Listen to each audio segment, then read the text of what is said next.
Hello Gemini, welcome back to my channel The Vibes Inside. I am Mariana and I am here preparing to do your next reading, Gemini. Hope you're doing alright out there. Let's have a look at what comes through here for you at this time. So you see I have So I have at least one jumper here that wanted to show itself. So Journey to Wholeness. There are a few others here, Mount Shasta and Fire. Kundalini energy, masculine energy. Mount Shasta is probably one of the highest vibrational places on earth.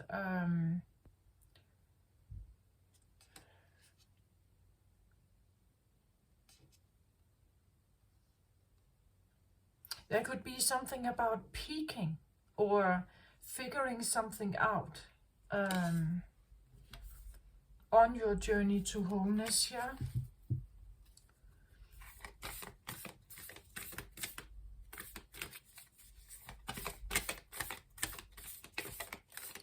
I feel like, well, I get the feeling of the twin element with you is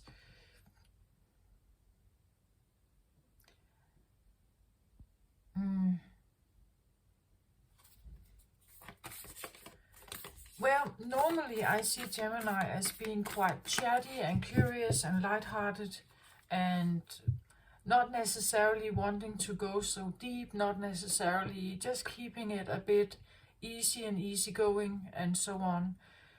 But you have a twin element to you, so you can actually have another side to you that is maybe more shy, but actually quite deep feeling, or deep feelers, or deep thinkers, or something similar like that. And I have this feeling like the presence of something else. We have the green color here and the flowers. I guess that it was a bit of a feeling of springtime, or you know, and a growing abundance, or a growing something, awakening that is new and fresh and maybe young. Maybe again, these are the brand new light green sprouts on the beech trees, right? This like light green that later on turns darker, right? But right now they are very, very new and bendable and flexible, and I even believe that this is the time where you can eat them, even if you want to do that. That these leaves are, isn't it like that? I think that you can, I don't know why I'm saying that, but it's like you can eat them. They are so delicate and fine and fresh and new and everything that it's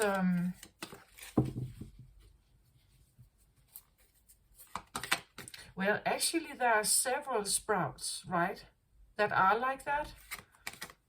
Like certain bean sprouts that are, when they are very young, like when they are very new, very, you know,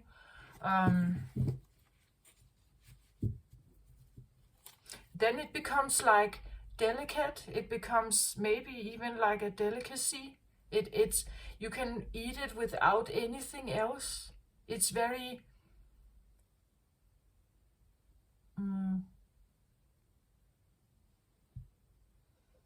yeah, what is that? It's delicious, I guess. Delicious.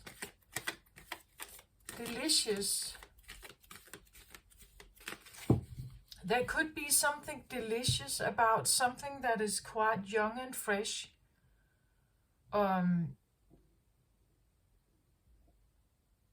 That is available during springtime. perhaps, or maybe just springtime in itself feels delicious, right? There could be something about if you take, for instance, a young girl that is in her spring years, you could say, a maiden, a spring maiden. There could be something delicious, you could say. I don't know if that's the right word, but about that. Young girls in spring dresses, right? Or summer dresses, as opposed to elderly women, for instance, right? So there could be something. Well, I guess it's about youth, I think. That there's something about youth here. The youth, childlike.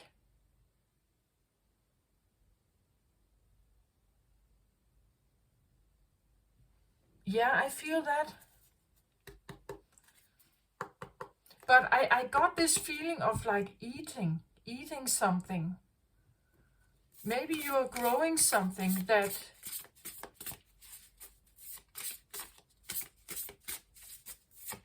tastes delicious, or maybe this is a kind of drink that is very normal in springtime. I don't know what that particularly would be, but you know, it could be an energy maybe that feels delicious. I don't know. An energy that feels delicious. Yeah, I get something like that. Delicious. Maybe you have a taste for something new in life. Something that is fresh and new. Maybe it has to do with a sense, it gives you a feeling of being young, or it is youth-like, or it is, because there is something about springtime and the maiden and something I said, because like children and young people, they are full of energy usually, right? They have the full energy in them. This carpe diem, right? I want to get out and try life, you know, and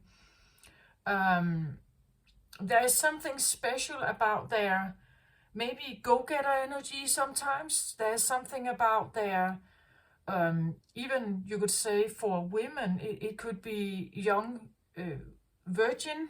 The maiden virgin energy can be, because it is,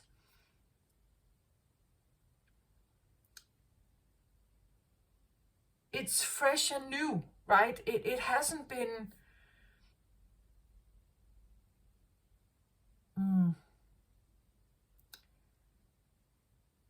it hasn't been polluted by something. It hasn't been touched or changed, or, you know,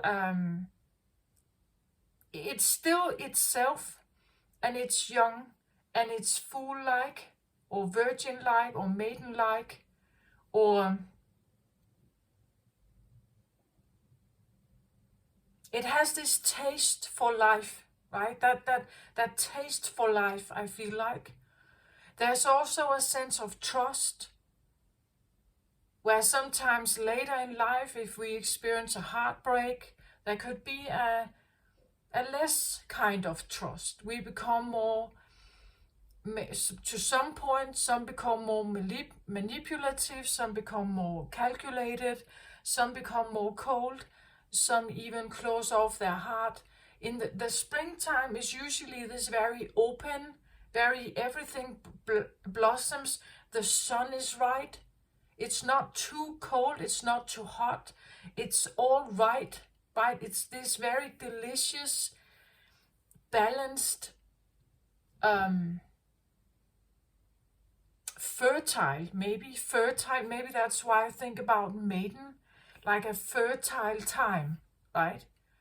The insects come out, the butterflies, the bees, everything starts its working time. It's like everything comes from the slumber or from the inside, from inside the houses and out.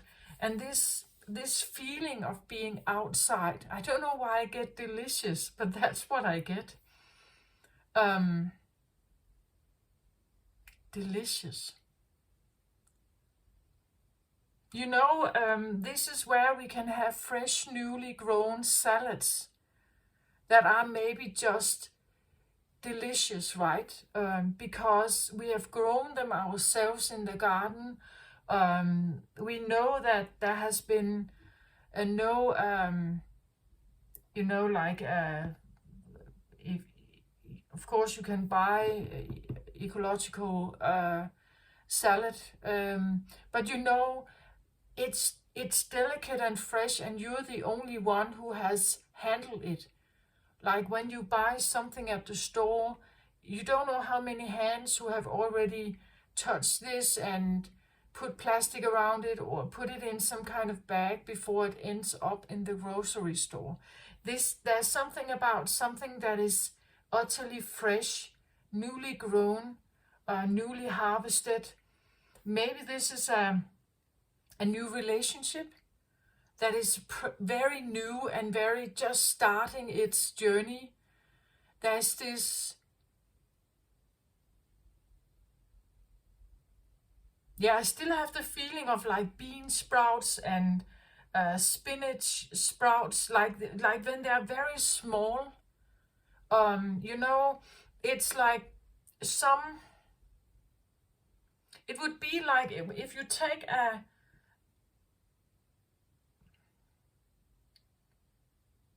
There's something about, you know, the outer leaves of, I guess, all kinds of kale or salad, right? That the outer leaves, they are sometimes rougher, you know, they have, but then you take the small ones in the middle, they are light green or almost white, right? And they can be, you know, more delicate or more sweet or something about something about the roughness of the outside, and then the very beautiful, tasty, delicate, or as I said, shy, maybe sensitive or something, or vulnerable inside, right? So the leaves on the outside are sometimes darker green, they are rougher, and they have kind of protected the inside, right? And when you peel off these layers, you know, or like an onion, like the outside golden color, when you peel that off, it changes color and it becomes more softer. Like the outside can be like these, almost like a shell. You peel it off, it's more stiff. And then when you get inside, it becomes more yummy, you could say, or more softer. It becomes softer. There's this feeling of maybe recognizing that under some kind of exterior, there actually is something quite maybe shy or sensitive or soft. And there is a particular,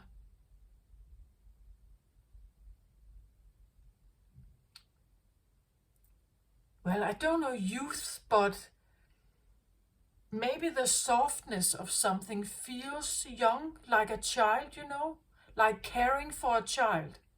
Like the outer shell is like the parent, right? That is keeping up the, you could say, the fort, right?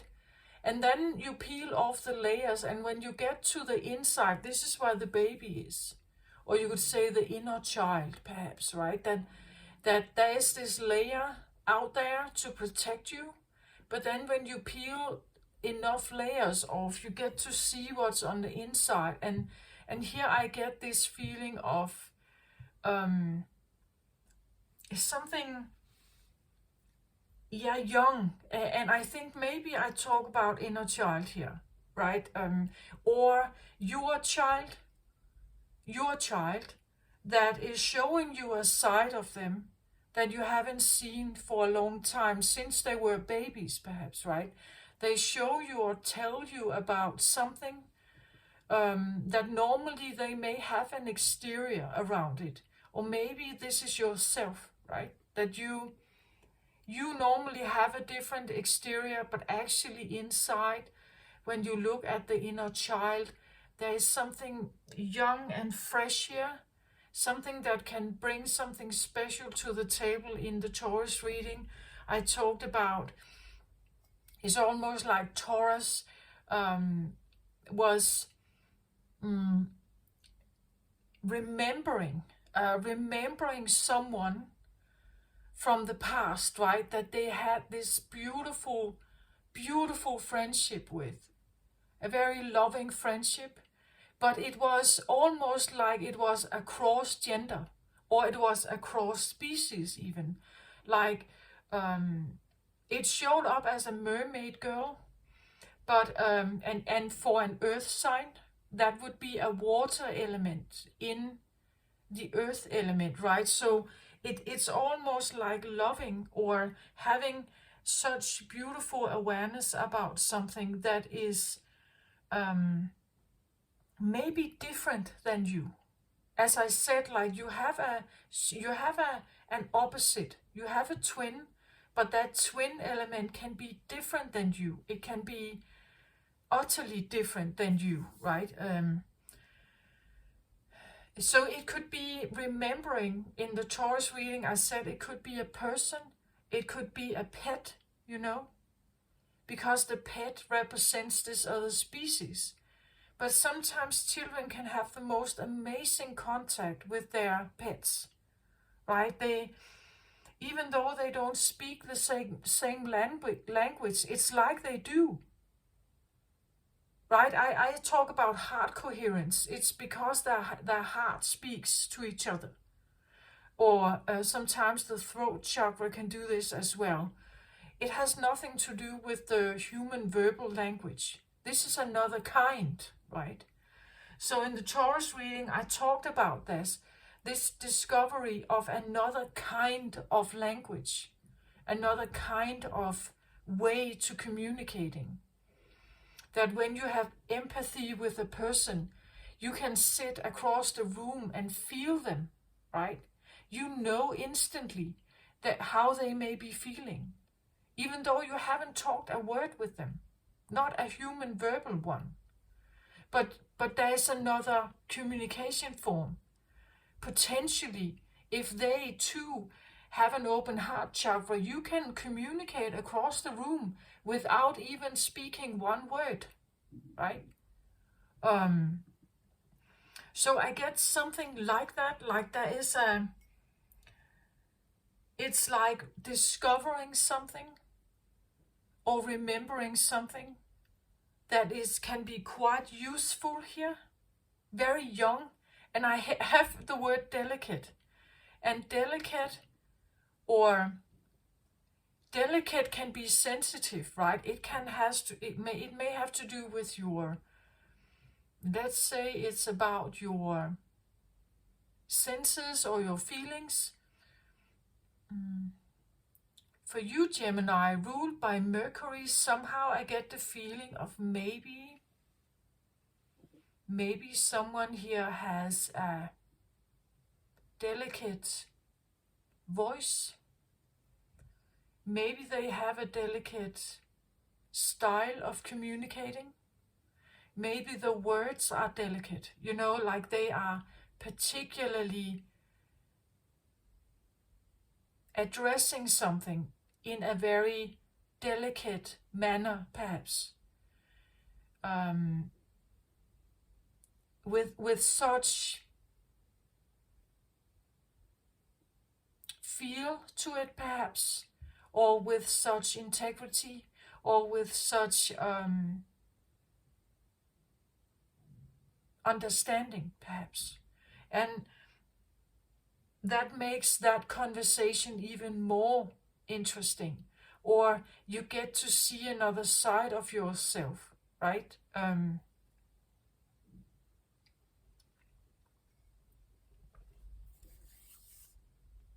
So I get something like that here. So let's have a look at this, right? So we turn the cards here. Yeah, full spectrum. That actually doesn't surprise me. I said that the card we showed that showed itself with the journey to wholeness, right? So here we have full spectrum. This talks about like awakening everything in you, actually going full spectrum. This is in the center. So when this is in the center, it has importance. It is maybe something you want to, like you want to have wholeness in your life. You want to complete yourself. You want to be a complete person, meaning that, yeah, you may have rough outside feathers, right? But what about the inside? What about the most delicate, vulnerable spot in you? The one that is maybe, again, I said before, I feel like Geminis can be very talkative, very curious. They are usually easygoing, lighthearted, not necessarily too deep of conversations. They want a jolly good time, keeping things on the surface. That is, it's easier and it's more fun in that way. But what about the one in the middle? What about the delicate one in the middle here? What does it want, right? Maybe you have one, you could say, shell that you show people, and then there is something else inside that could be like the soft underbelly, right? That you kind of need to address also. And it's very, as I said, it's very young, it's very fresh, it's very new, maybe newly discovered, maybe a new part that you haven't even known about this before, about yourself perhaps. Maybe this is a thing that you haven't, you haven't really been in contact with this for a long time.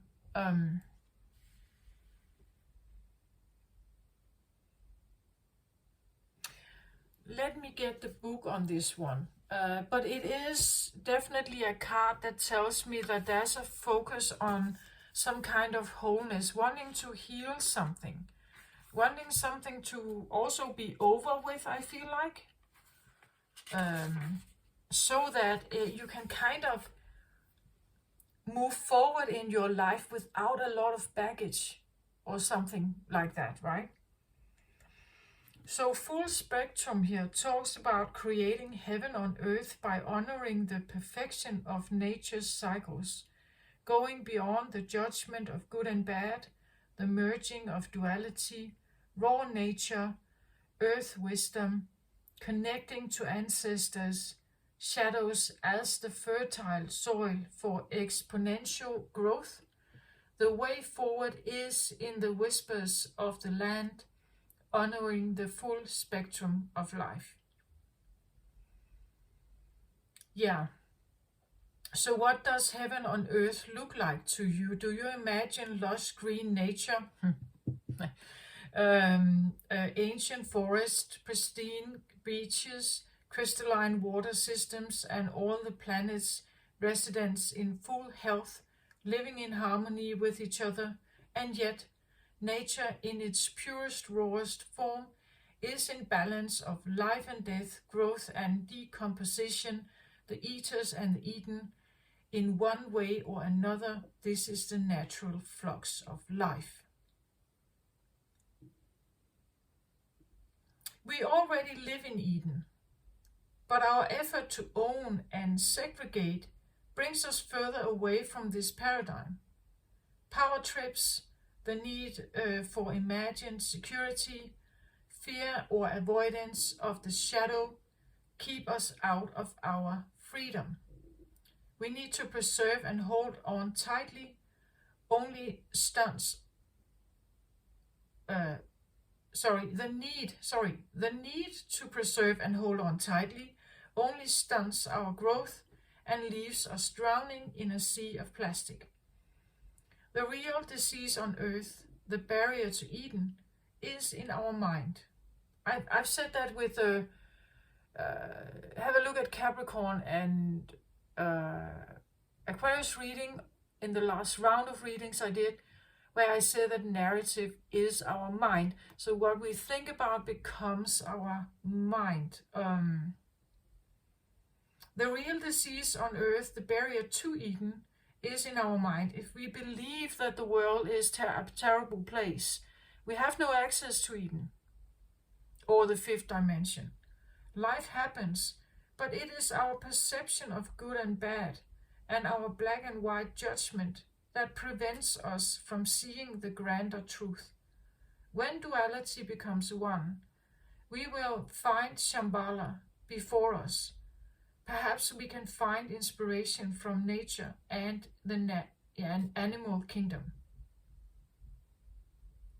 Does the tiny frog spend its days anxious over its valuable future? What happens when we realize fertile compost greets us when we allow ourselves to transmute our pain? I get something like the full spectrum here. I get a feeling of being opened to the fifth dimension because it allows you to see Eden or experience Eden.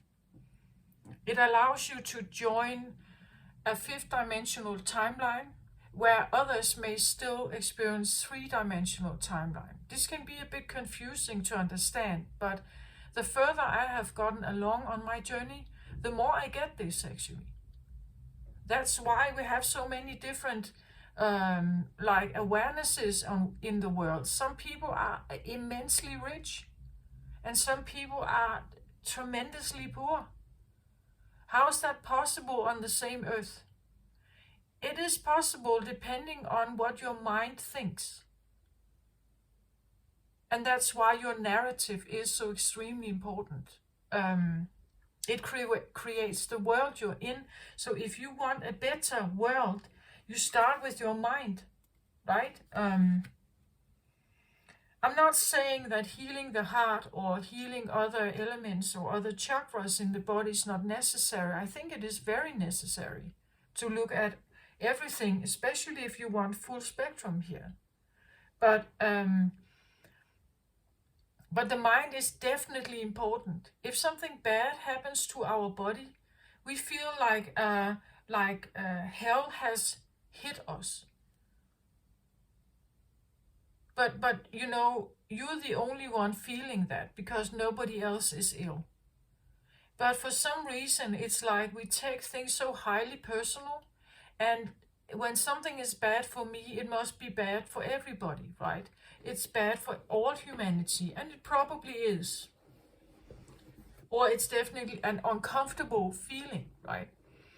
But because it's uncomfortable to the human mind doesn't mean that it's uncomfortable to a polar bear or a fish, right? It depends on who's looking, always who's looking. And what that particular, you could say, person or animal or, I don't know, a tree perhaps, what it needs, right? What does nature need, for instance, right? To feel fulfilled. And what can hurt nature, right? And some of the things that can hurt nature, we are responsible for. But I think you are kind of past this with this card. It's very much in your awareness. Maybe you have a feeling of transcending something.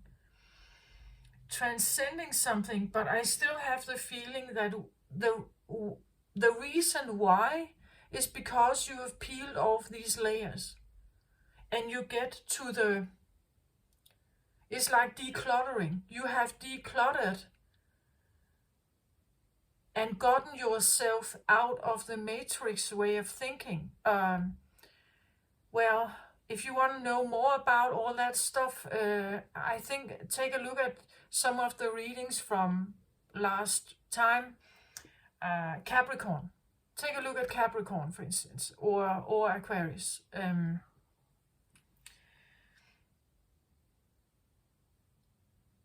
Well, quite shortly, I can maybe just say that my personal belief is that the world, the matrix world, society or civilized world, is bound to a special kind of narrative that seems to have a consensus around the world. So if you are somehow in this matrix and you work in there, you live in this world that is created from a point of view developed over many centuries, adapted to over many centuries. There are so much narrative in here. And to be successful in here, you have to be quite a master, I want to say.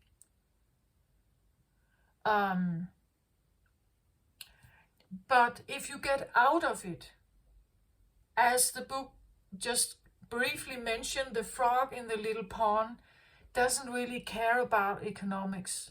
It doesn't care about borders. It doesn't care about judgment of, you could say, ethnicity, ethnic characteristics.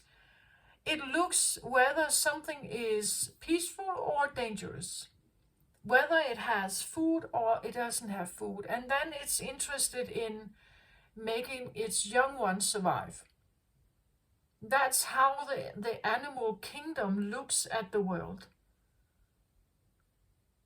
Like, they don't care about law systems, fashion, they don't care about makeup. Like, they only have one wardrobe. It's like that we have a lot going on in the matrix that is,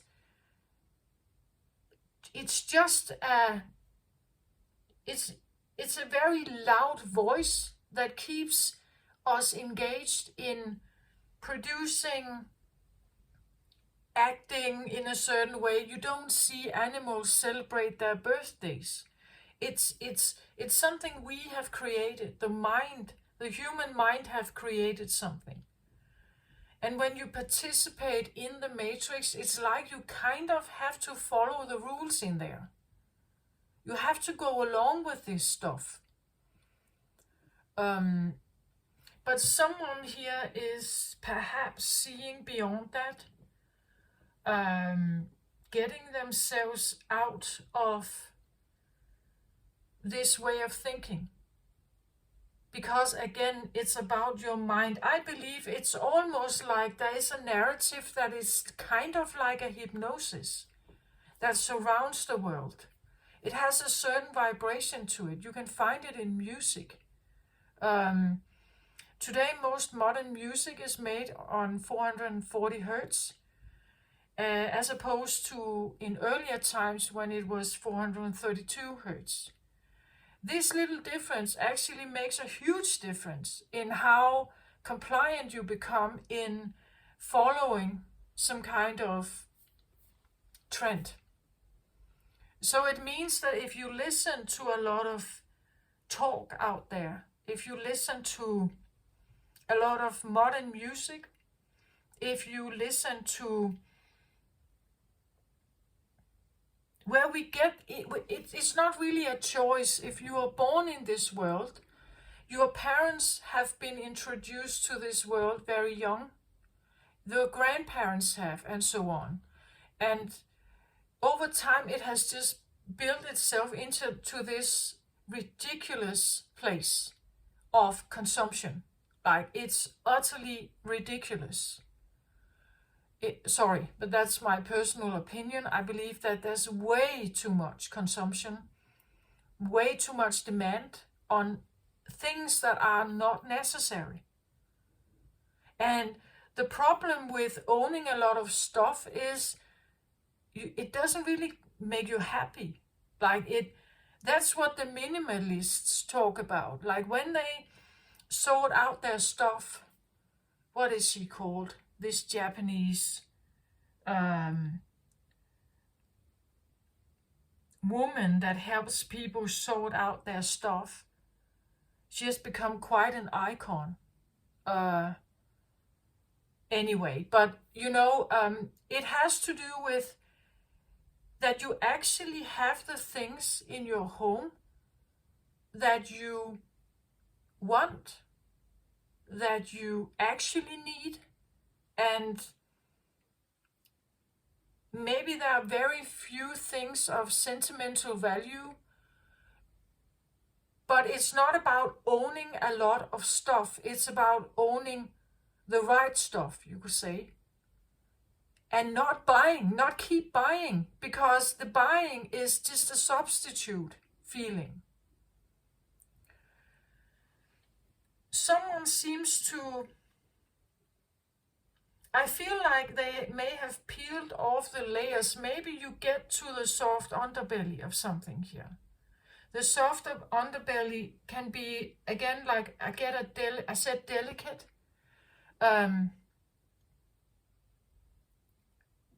Delicate taste for this life, the Shambhala, or Eden, as you would say. There could be a sense of bliss here also.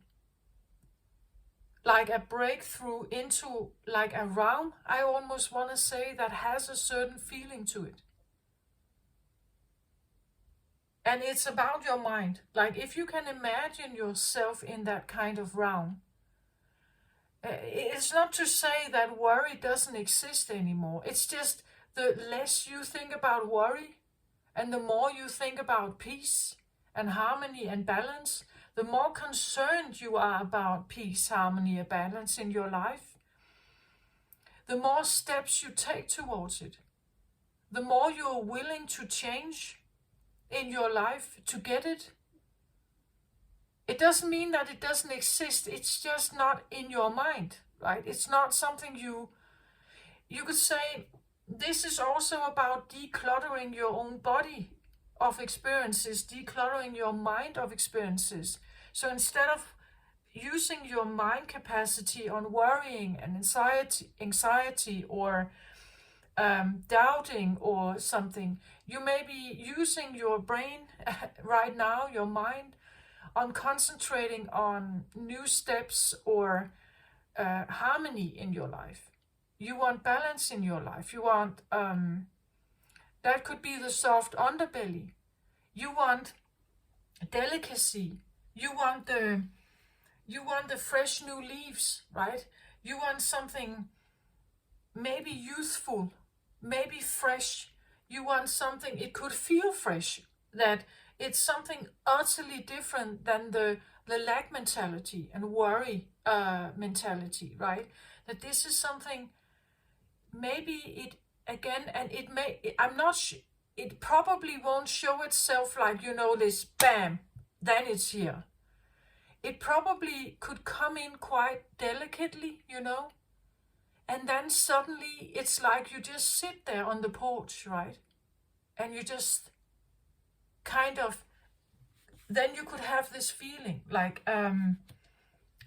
wow, I have arrived, right? This is it. Like, this is the feeling.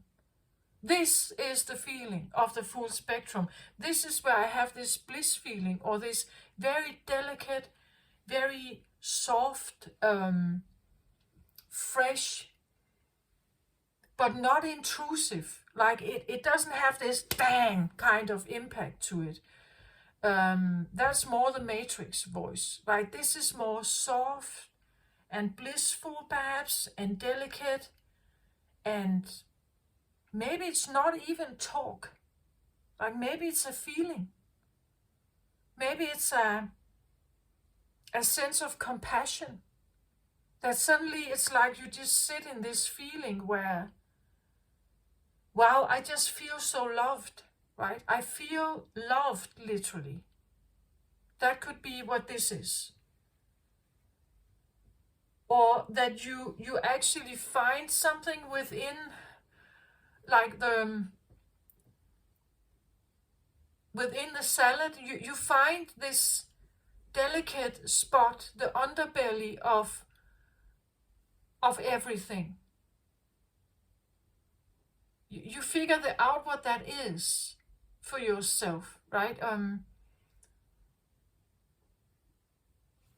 Let's have a look what else we have here. King of Earth. King of Earth, Taurus, Capricorn, Virgo energy.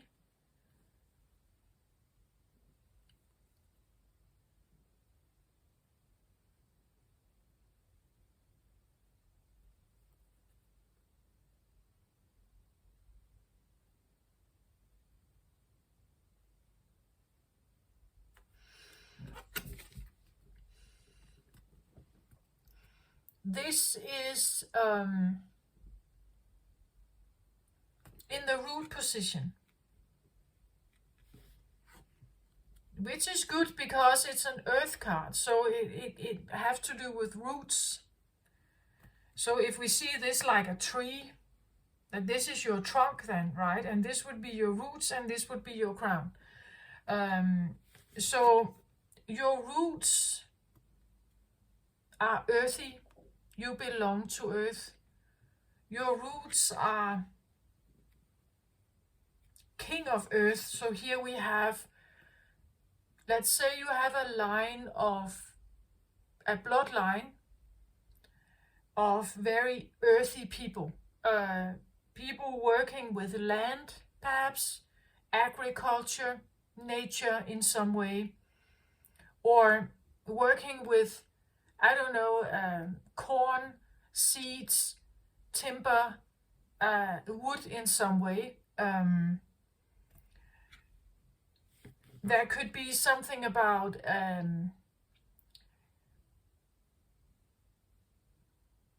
something very traditional, something that lasts, like the 4 pillars of the house. It holds everything together. There's something about very grounded, very stable, very rooted, that you may come from a bloodline that, people that don't move much, right? They stay in the same house. They live there for 60 years, it's a very rooted energy. It talks about deep roots of connection with nature in some way. Connection, maybe also he has antlers here, right? Maybe with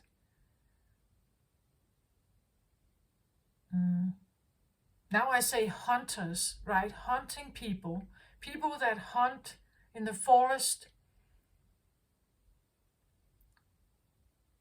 Maybe you feel like you have a strong connection with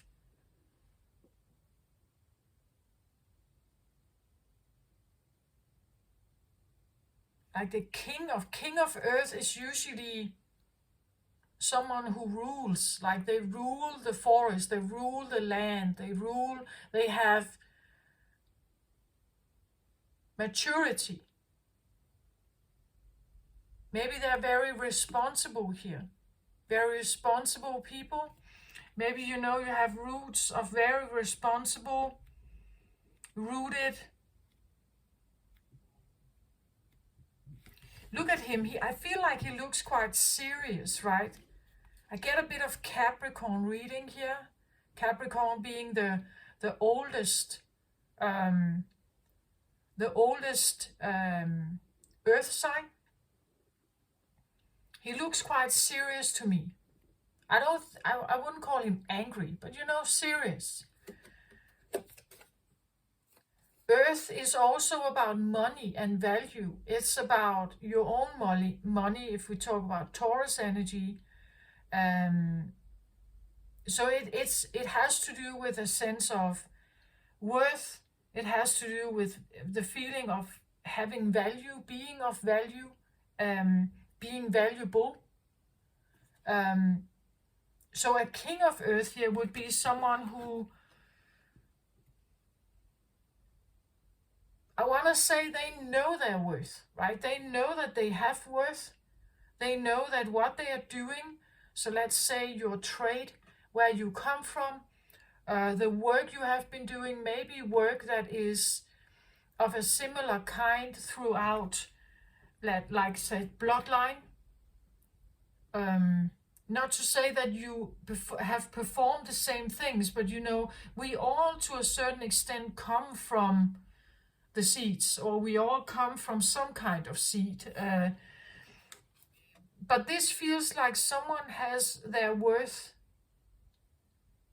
like they have collected worth here. Like this is, and value, like they have value.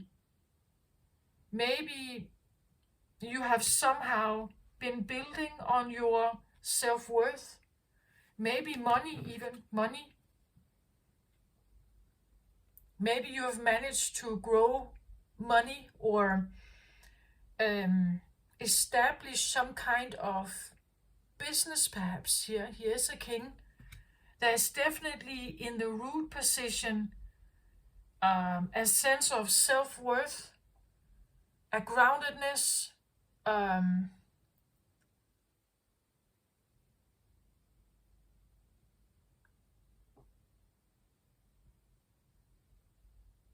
I said serious, maybe I want to say integrity,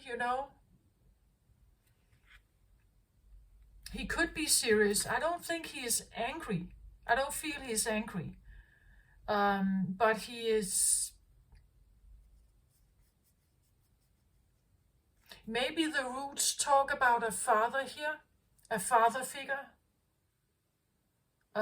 where you recognize it, right? You recognize it in yourself that you have roots that somehow have to do with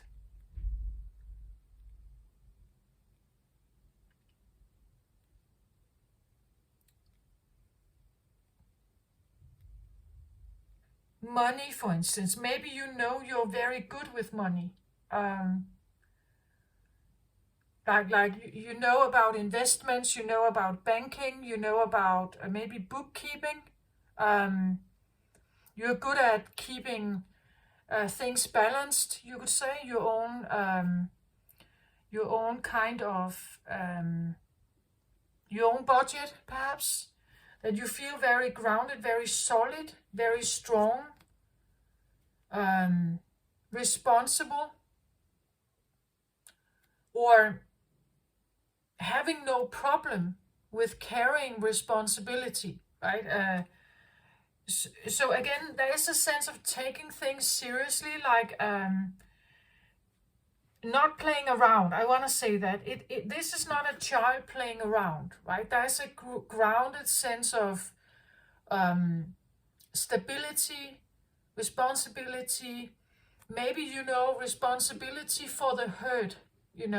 Someone who is grounded, they have an income, they have steady income, they are provider, perhaps here.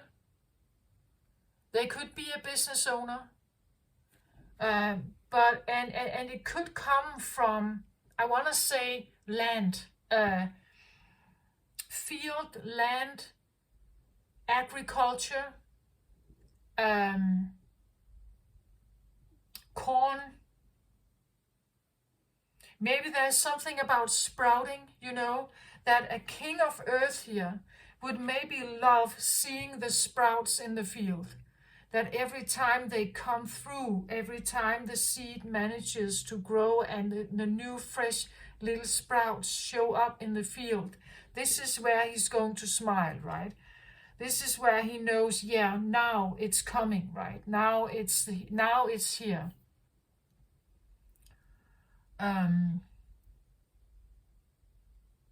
Maybe this one really likes the new delicate, because he could be he may not be young, this one. He could be, sometimes we see that with elderly people, right? They can actually sit, because maybe they are not that mobile anymore. They can sit outside and actually enjoy watching children play, because there's a special kind of energy when children are playing, right? The energized new freshness of a child playing can actually cheer an older person up if they have become grumpy, or they have become a bit too serious, right? Then you can add certain things that are maybe fresh and new and delicate, and fine or blissful or something, and it can cheer someone like this up, perhaps here. A king of earth can also talk about that this is what you may have been doing for a long period of time. You may have been working, you may have been very devoted to something here. But in that process, you can become a bit serious here. I get that feeling with him, that he's quite serious. Business is a serious matter, or food and paying the bills is a serious matter, something like that. And to get full spectrum here could talk about a bit more play or something like that. Let's have a look at this one. So it says circle of eternal joy, timelessness, and dance of life. Yeah, this is what we would like to add, right? We would like to go through this portal here and add some of this, right? I get always, when I look at this card, it's like someone is about to step into a new realm or a new life or something. It's like stepping over a threshold of some kind. And then she just takes this peek back, right? She takes a peek back at what life has been in whatever realm she has been in. And you can see how it's dark green here. And she's entering into something that seems a bit brighter over here. There are even certain people here waiting here. Circle of eternal joy, timelessness, and dance of life here. And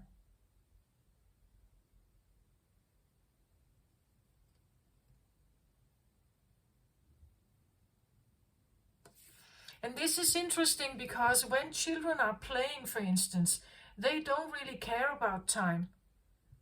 Like, that's one of the things when you are in the flow state or the play state, you don't recognize time. Time is not of an essence when you enjoy yourself, right? We say that sometimes, that when we enjoy ourselves, like, time moves faster, or I just get this feeling. It says circle of eternal joy. Eternal, right? So this feels like more of a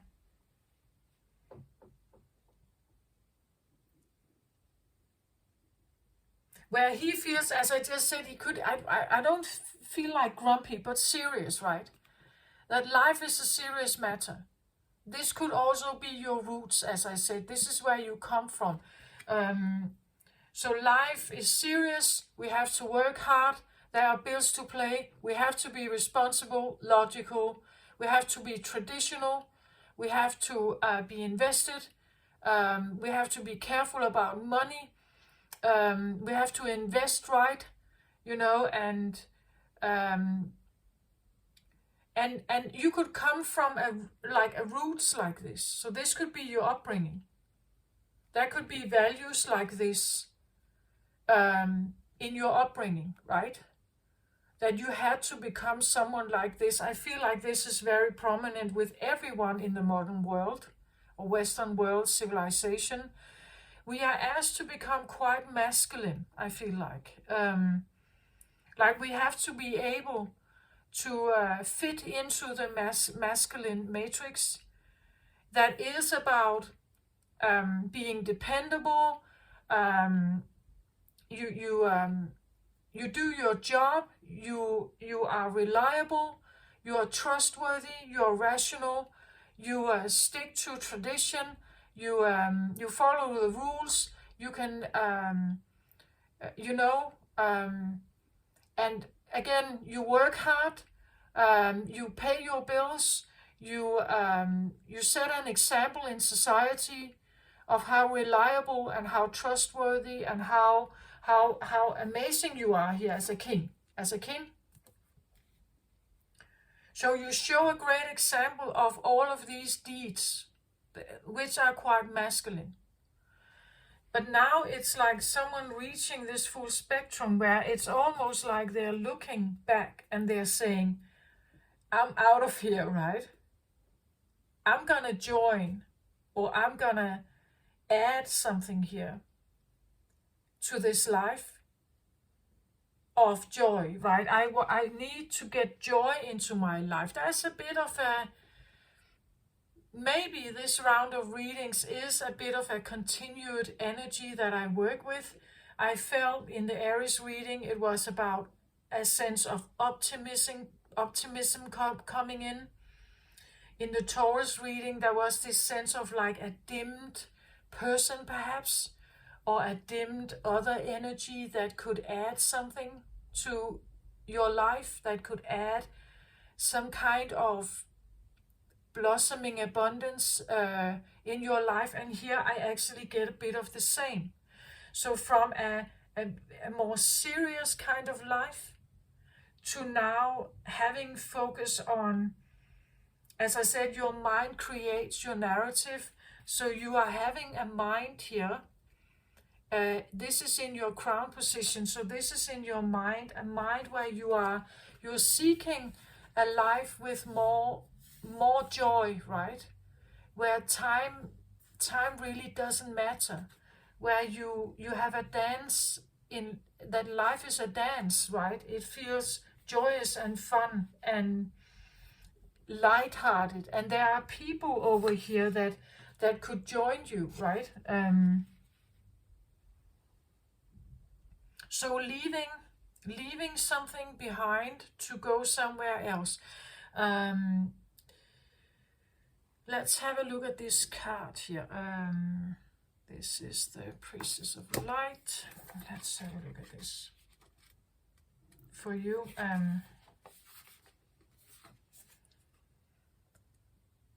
So the dove of spirit brings a blissful feeling of anticipation to the priestess of the dance. The pair faces outward in front of a portal that leads to the energetic realm. This mystical vortex is a place of power where intentions and vibrations reach from the long distance past into the infinite future. The dove is a symbol of eternal spirit, a divine consciousness that moves freely through time and space. Your soul is of that same spiritual nature, and your energy spirals through time, engaged in the dance of repetition and rebirth. Each turn of the dance, each life, and each day bring opportunities for joy. And your present joy spins blissful intentions into the fabric of the future. So remember that your soul has come to experience both happiness and self-mastery. Learn what there is to learn, but never forget to let your spirit soar. This card brings profoundly encouraging guidance. Your life is internal. And you are always connected to the bliss of the spiritual perspective. No matter what you may be going through, know that you can still find happiness, purpose, and understanding in the dance that is your current life. There may be a literal message as well, a suggestion to dance more, perhaps to take dance classes, or to find joy in movement and music. This might also be there might also be a party coming up, maybe even a wedding for you or someone you know. Remember to find your bliss in the little moments. Let yourself dance, laugh, sing, and enjoy. So an affirmation for this could be, I live in a vortex of joyous energy. I listen to the beautiful music of my life and dance to my soul's sweet song.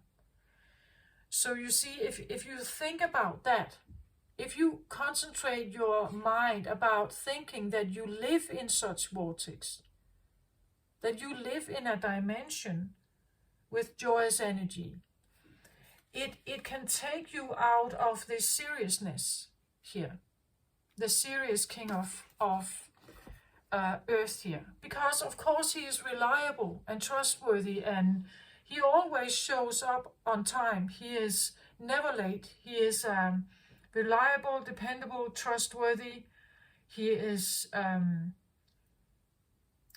that, right? But it can become a rather controlled life, and he can become rather serious here. He can become someone who works a lot. Capricorn is known to work a lot. He can talk about being very focused on something, but maybe forgetting something else in life, right? Again, he could be established, he could be well known, well known in society. Maybe you have a father like this, a grandfather like this, that there's like, it's important what people think about the family. It's important to show up, be reliable, trustworthy, dependable, showing that kind of image. And of course, it could be a good thing, right? Maybe this is what you have always done, right? Maybe this is how your life has felt like. But then when you go full spectrum here, you want to try to heal yourself or have the journey towards fulfillment comes through the mind space. And maybe that's why we have Mount Shasta, because you have to get to the peak. You have to get to the top of something here. The top crown, or even the crown chakra here, the earth star is here, and here we have the soul star chakra. So maybe you have to activate some of these. There are probably guided meditations and things like that online for this. But it is about your mind space. Maybe thinking about the vortex that you would like to live in. And like when you think about it, it's like you can literally open a portal. You can literally add something to your life. You can actually go there. But again, it requires you to actually step over, leaving something behind here. Leaving something like this behind. It means that you leave behind the idea of working hard. You leave behind the idea of being enormously dependable and reliable. You leave behind the idea of having a very stable income, perhaps. Because in this world over here, there's more joy. It's ruled by something else.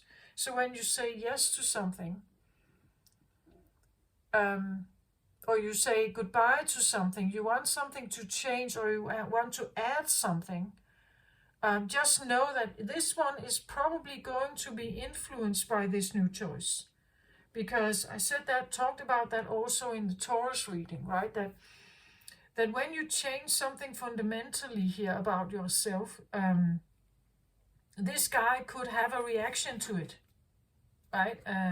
So you could have inner feelings that come to the surface. Maybe it's because you actually touch the underbelly, right? You are actually touching the underbelly.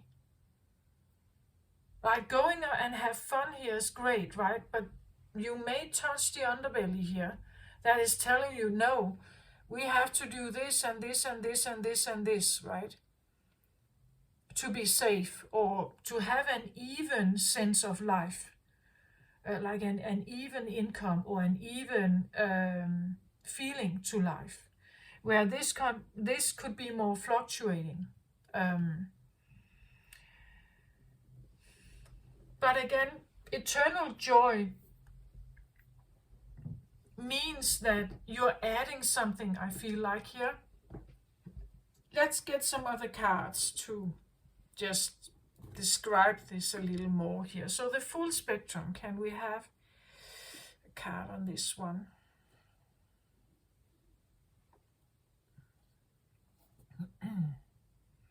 What that may mean for you.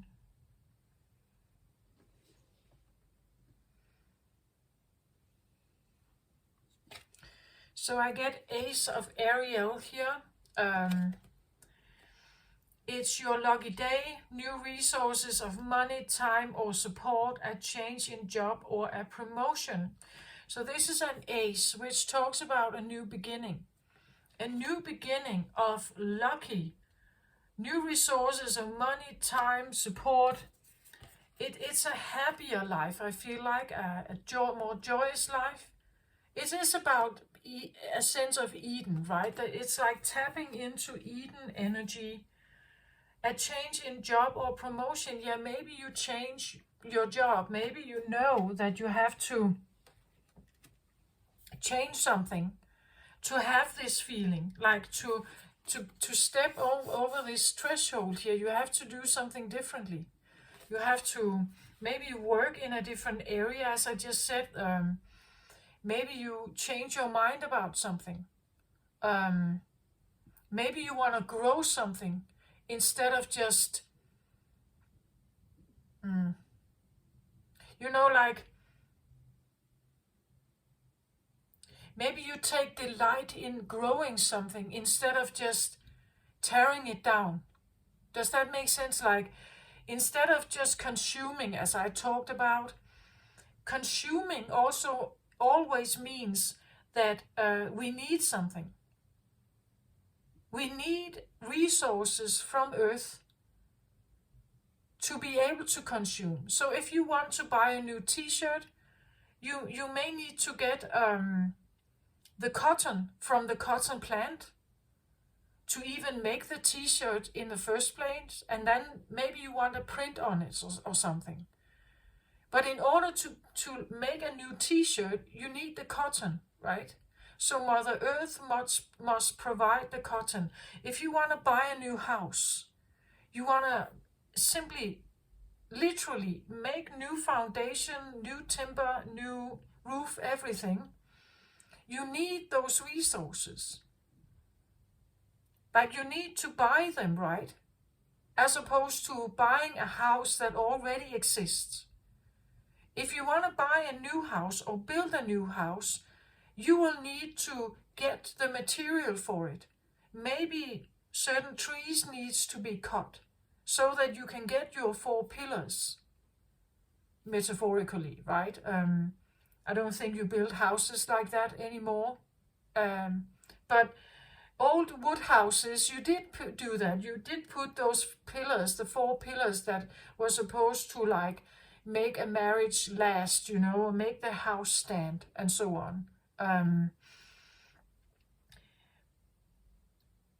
Maybe you want to see something sprout instead of maybe cutting it down.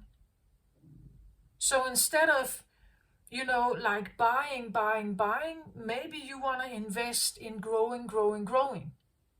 You get my point of that? Like, that could be where this guy here, he wouldn't maybe not really care that much about how he got the money or how he became reliable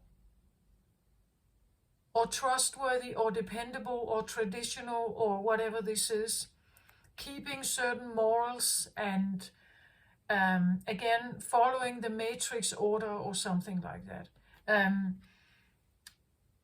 He wouldn't, I don't like, he wants to get a job that would feed the family, right?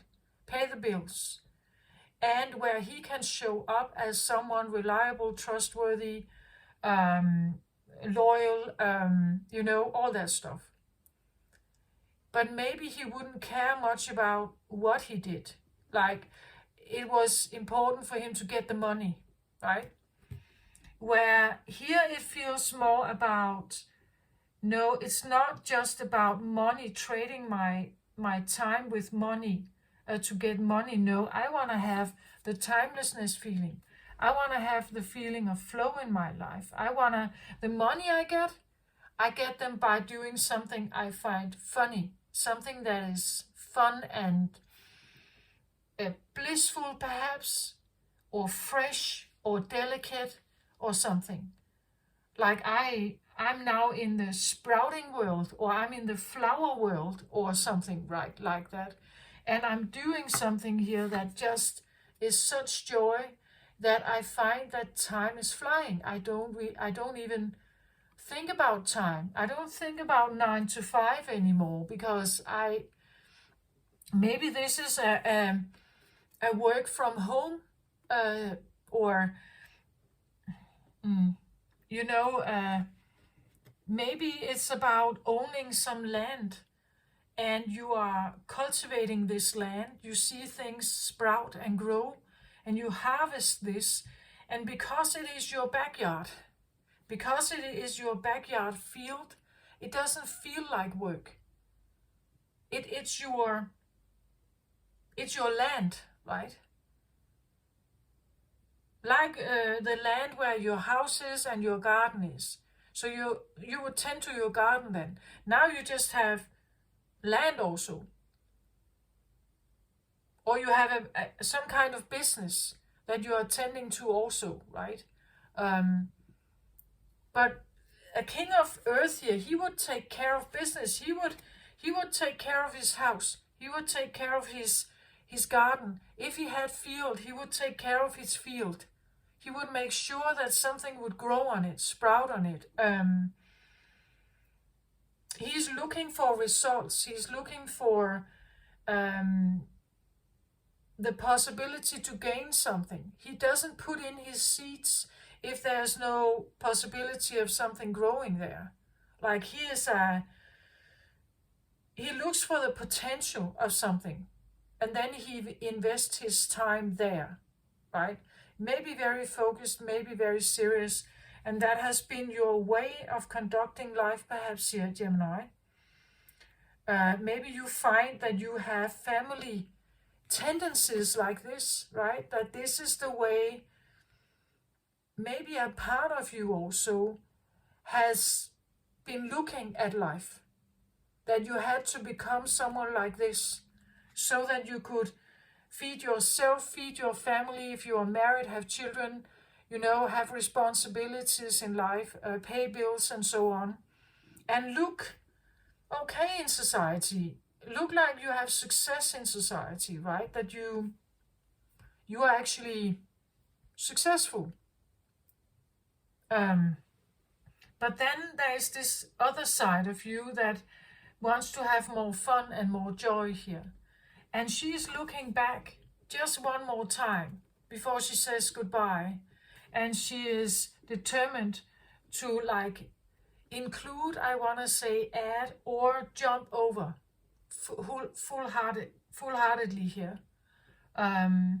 Saying goodbye to any kind of struggling 9 to 5 jobs or something like that. King of Earth can be also very hard workers. Like they can be builders, who have built cities. Like, someone had to put the foundation stones. Someone had to actually lay the bricks. Someone had to,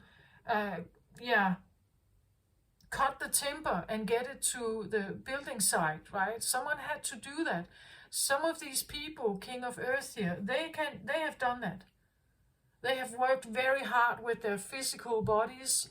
They have invested a lot with their physical bodies. And maybe you are getting to a point where you're saying, this is not the way for me. Like maybe I can't keep doing that even. I want a different life here, right? It says it's now your lucky day.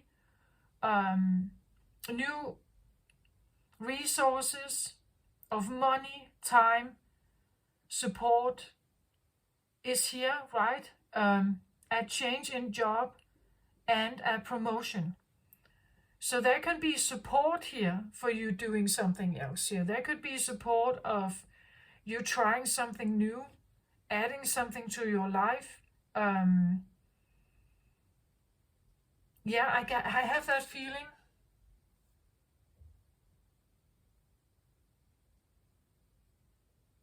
That it's quite okay to think something else, to create something with your mind. In the Aquarius reading, I talked about like a saying. I literally have a poster of this in my home. It says something like, if you can think it, you can create it. If you can dream it, you can become it, right? So that's what this talks about. That if you stick to a certain belief system long enough, again, this new beginning here, I don't know what's in there, what's in this garden. You determine that. Like, this is your creation, or this is you can build yourself in here, what you look like, who you are, what you are. You can create that world here.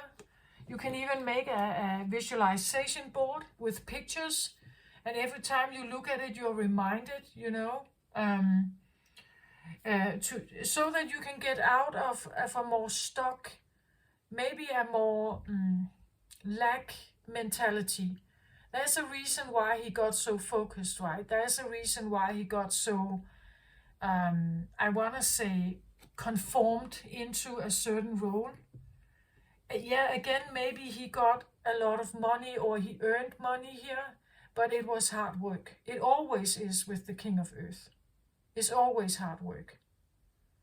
Like, this can be manual labor, but this could be someone who has worked their way up the mountain, They have worked their way up the mountain from being like just a general worker with very low salary to just over time he has done the hierarchy.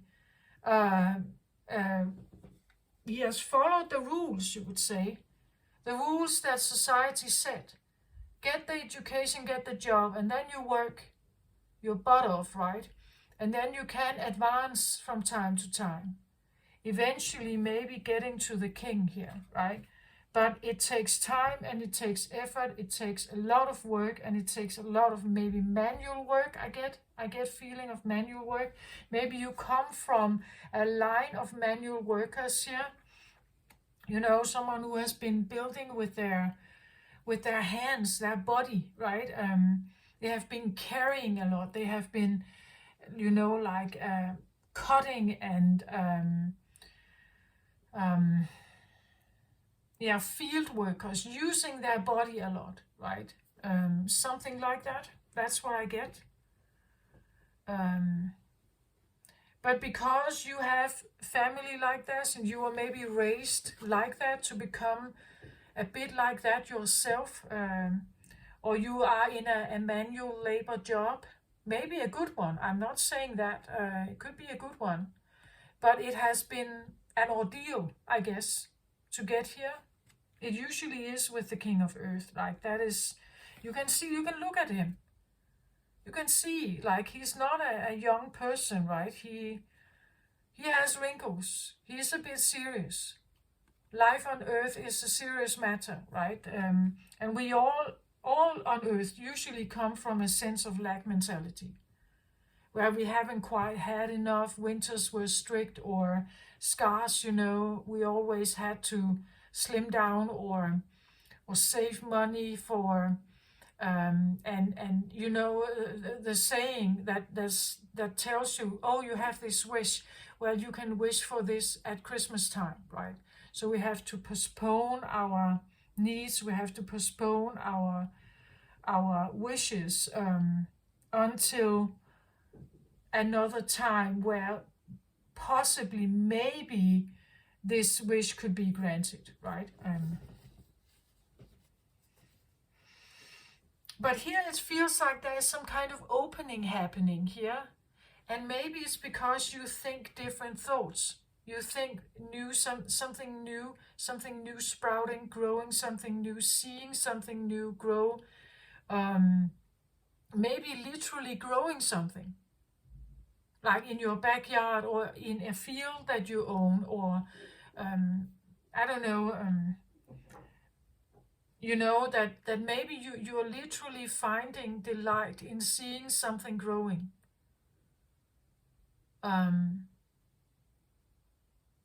There is a bigger awareness now about like climate change and things like that, and I think that many people they have been, let's say, if you think about your garden work, right? That in the 90s, for instance, I think it was quite popular and very normal to have a garden that was supposed to look very perfect. And it meant that the things you didn't want there, you just decided to use some kind of toxin on them so that they disappeared. So you wanted certain things to be there and certain things to disappear, right? So you had this perfect garden. But now there's a different talk, right? There's this talk about that some of the weeds, or what we consider weed in a garden, can actually be quite good for the ecosystem. It's actually beneficial for insects and so on. So maybe there's something about, again, from having quite strict rules or focus here, to now you become a bit more, I wouldn't say laissez-faire, but it's a bit more, well, it doesn't matter, right? It doesn't matter that I have a bit of the so-called weed flowers here, because they actually benefit the garden. Like in a larger scale, it benefits the garden. And I actually don't mind, right? Getting to a point where you have convinced yourself that a different kind of life is possible, a different viewpoint is possible, and you're not thinking so much black and white, as I read about in this about this card. So let's get one of these here. Can I get a card on this one that tells me a little more about this full spectrum here for Gemini? Okay, beautiful. I get the High Priestess here. Yeah, this is like a bit of the opposite to the Hierophant. So if we have like the Hierophant here, a Taurus energy, or well, this can be Capricorn also. I get Capricorn. I feel Capricorn here. Very hard workers. Taurus also hard workers. And not to say that Virgo are not hard workers, but that is what I get. I get those two energies with this card here. So maybe you have family like this, that are, a king of earth can be very established, very successful. They could actually be, they could have been very rich. And if this are in your roots here, it could be that you come from a bloodline of actually very wealthy people, but hard workers. Like, they are strict here. There can be tradition and a kind of strict programming, I get. Strict upbringing. Like being brought up to work, right? Work is this 10th house here, I get. Capricorn, I get that feeling here. But the king of earth here could be quite successful. It's a king of pentacles. He could be quite successful in the terms of money, right? Money, success, status, fame, perhaps. In local societies, known business owner. Maybe for centuries it has been like this. Maybe you're realizing that you have actually roots like this. You have very wealthy, very established roots here. But maybe this is not how you grew up. Maybe you grew up to work a lot. Maybe you had a father like this, but maybe you didn't get to this state, right? But you have roots of it, and you can activate some of this, you would say, success by the way you think here. So it's interesting that in order for you to get to a different place, you are activating a high priestess here. Because this card was actually a clarifying card for the full spectrum here. So what you're doing is that you're activating a feminine energy. This can be Taurus energy also, but it's feminine, so it has a different expression. This is very masculine. This is very feminine. The high priestess is a high priestess can have certain rules. Actually, it's an interesting card. Please have a look at the Taurus reading also, because in the Taurus reading there was a sense of like a dimmed feminine also. Like it's like this feeling like they're there, but you can't quite see them. It was actually in the root position of Taurus. I had a bit of a similar feeling like this. It's like we can see her face, but we can't quite see her, the rest of her, right? It's like she's barely looking through, and then there's something we can't see, right, about her. So it's like we may be able to hear something or see something, or we remember the eyes of someone, but you can't remember the rest, right? Or you remember something about their tone of voice or something, but you can't remember the rest of them, right?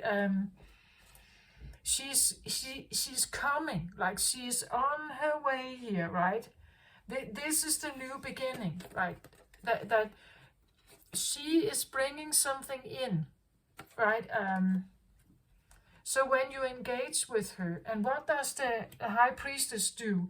The high priestess does something that the Hierophant doesn't do. The Hierophant and the high priestess are, you would say, two of a kind, but they are very different in how they operate. The Hierophant, which could be a king of earth energy, Taurus energy. The Hierophant is very traditional. It's traditional. It's about, you could say, marriage tradition. It's about family. It's about money. It's about earning money. It can be about, you could say, following the rules of society. It's within the pillars of society that the Hierophant works. That the Hierophant can be a priest sometimes, he can be a teacher. Sometimes he is depicted as, like he has this knowledge from above. That he has this big crown. He has this big crown here of knowledge that he is guided by, and this is how he works. So he's guided by something. He's guided to bring it to earth, take it from the higher realms, bring it to earth, and ground it. So ground it meaning maybe you build it, you create it. He could be the builder of a church or a cathedral, right? That could be a king of earth. Very hard labor work here. And he becomes a bit serious about this. Like it's a big matter. There's responsibility, taking care of family, upholding tradition, upholding moral in society, moral church morals, or religious beliefs. There can be things like that going on, as opposed to the high priestess can be spiritual. Like she definitely has some of the same attributes, but not quite. She also has rituals. She also has things she believes in. She's usually quite close to nature. She can honor, like earth spirits and fire spirits and water spirits and and wind spirits. She can be a shaman. She can work with elements in the sense of having certain rituals. She can work with the moon here. We see how it is, how the moon is depicted here. She could work with old folklore, like the element of the tree-headed, or like Trinity. Trinity can be a thing. The maiden, the mother, the crone, the triskel tree, something about maybe sacred geometry, something about numerology, astrology, things like that that are not normally within the realm of the Hierophant. She can be a healer, a herb healer, something like that. And there's something that she's doing here that brings in this full spectrum. It's like she can see through a veil, or she's finally seeing through a veil, guiding you in some direction here, towards something. But again, when we look at her, like, she looks quite fair, fresh, young, and there could be this tone to it, like a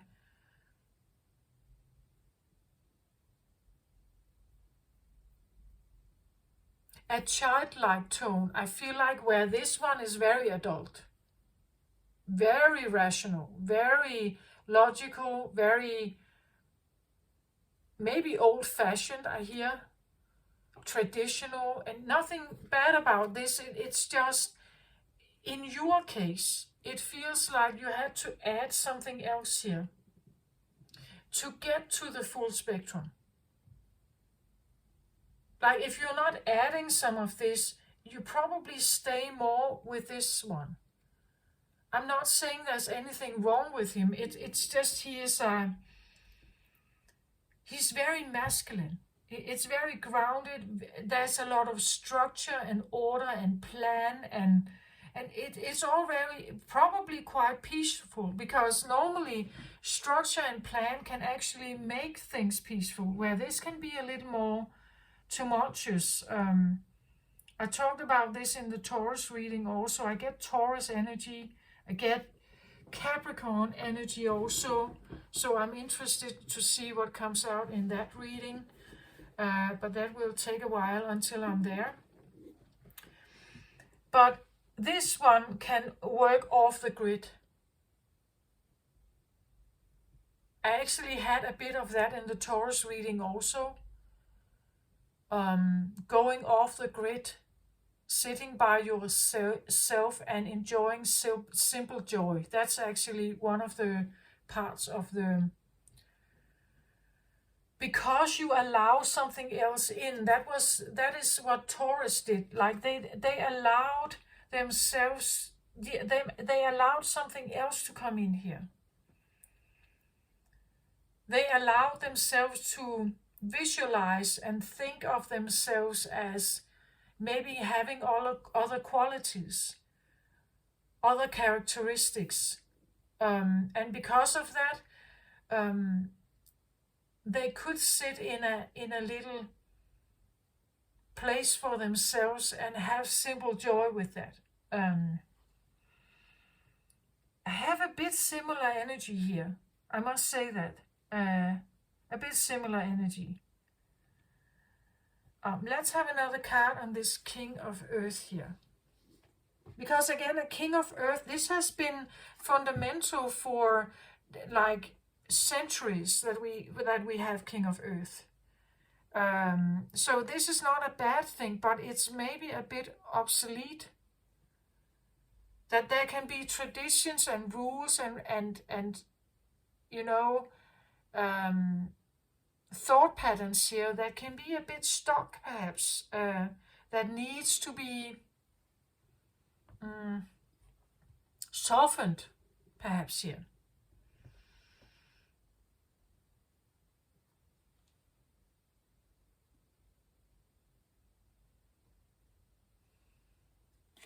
So I get patience, but this is not the only card.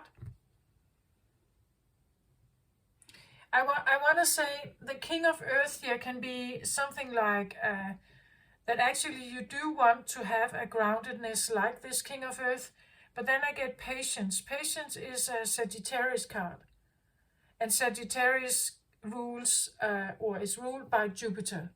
Jupiter is about expansion. It's about becoming bigger and brighter or more abundant.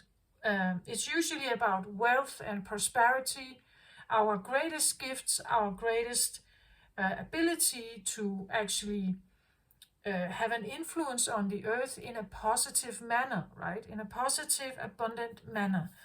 So it says patience here. So maybe we need to have patience with our roots, where we come from, maybe a father, maybe other people in your bloodline or in your family line that are more traditional, right? Maybe we need to have patience, but when I took this card, I could feel the flip, that it's like I didn't take quite the right one. There could be a delivery time here, right? The feeling of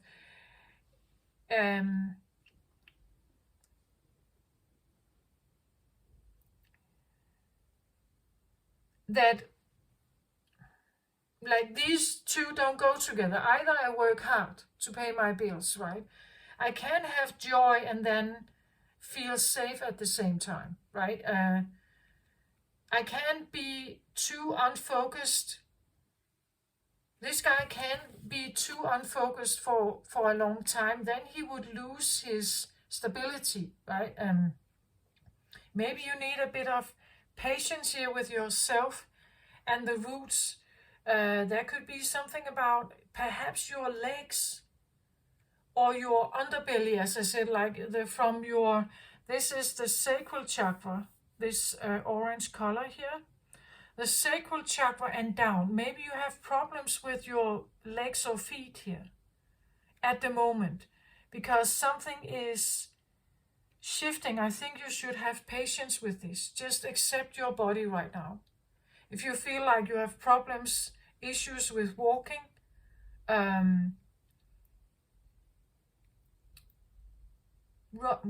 running, your feet, your legs, your thighs, up to the sacral chakra, which is around, like you could take, so from here and down, right?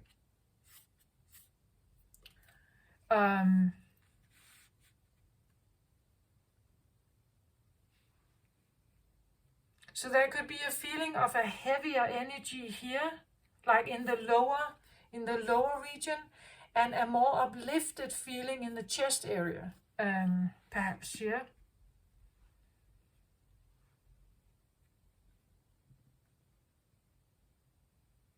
But I feel like you should have patience here. You are actually expanding you're trying to expand perhaps your sacral chakra here, which is a creative energy, the womb energy.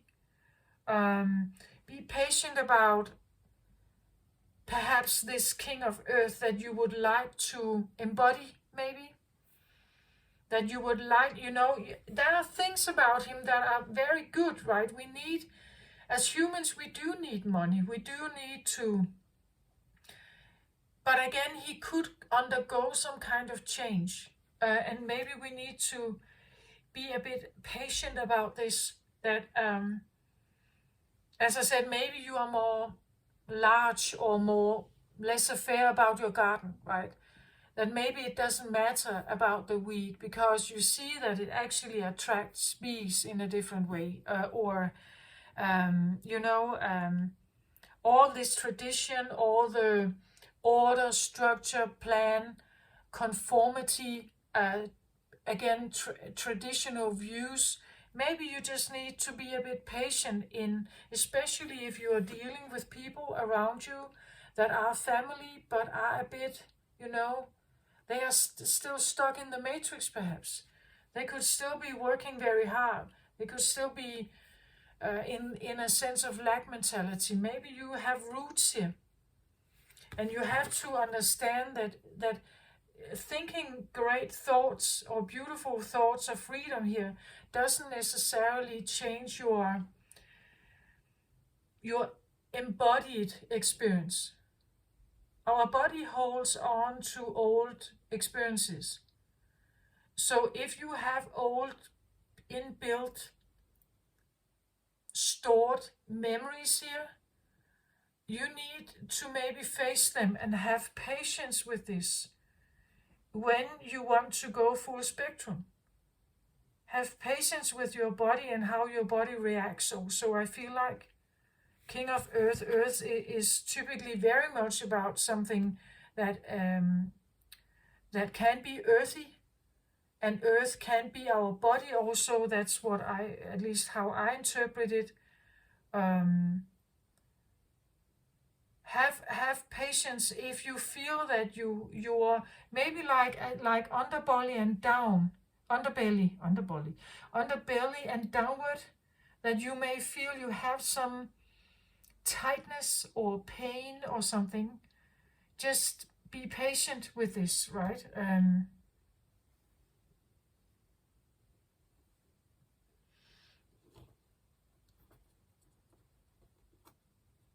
I want another card on this King of Earth here. I did feel that it slipped for me when I took the patient card. The patient card, I feel it's definitely relevant because it's Jupiter energy, Sagittarius Jupiter energy. You could even look at your Sagittarius placement in your chart, where that is. And I want to say the patient energy is usually about divine timing, that if you are growing a King of Earth here inside you, someone who is, where we talk about stability and safety, worth and everything, right? Just know that your own system is going through a change.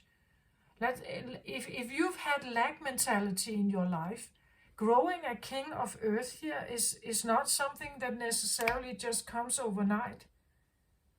Like, unless you have inherited money here, unless you have like rich people in your life, it's in your roots. So I think if you don't have it in this life, you have had it. Like you have fathers or grandparents or even older where you had this. But maybe it hasn't been in your life this time around, or if you have money, it has been hard work. I do get that. I do get hard work here. So be patient with maybe yourself here also. That what you are going or trying to attempt here is quite difficult, coming from lack mentality perhaps here, and hard work, shifting into a playful time of life. This is a big shift. Be patient about yourself. Be patient about your magnification also here. That the magnification that you are trying to get here or build for yourself, it may take time. So maybe you have great feelings and thoughts here, and maybe you haven't established the money yet. But I feel like be patient about this, right? Be patient about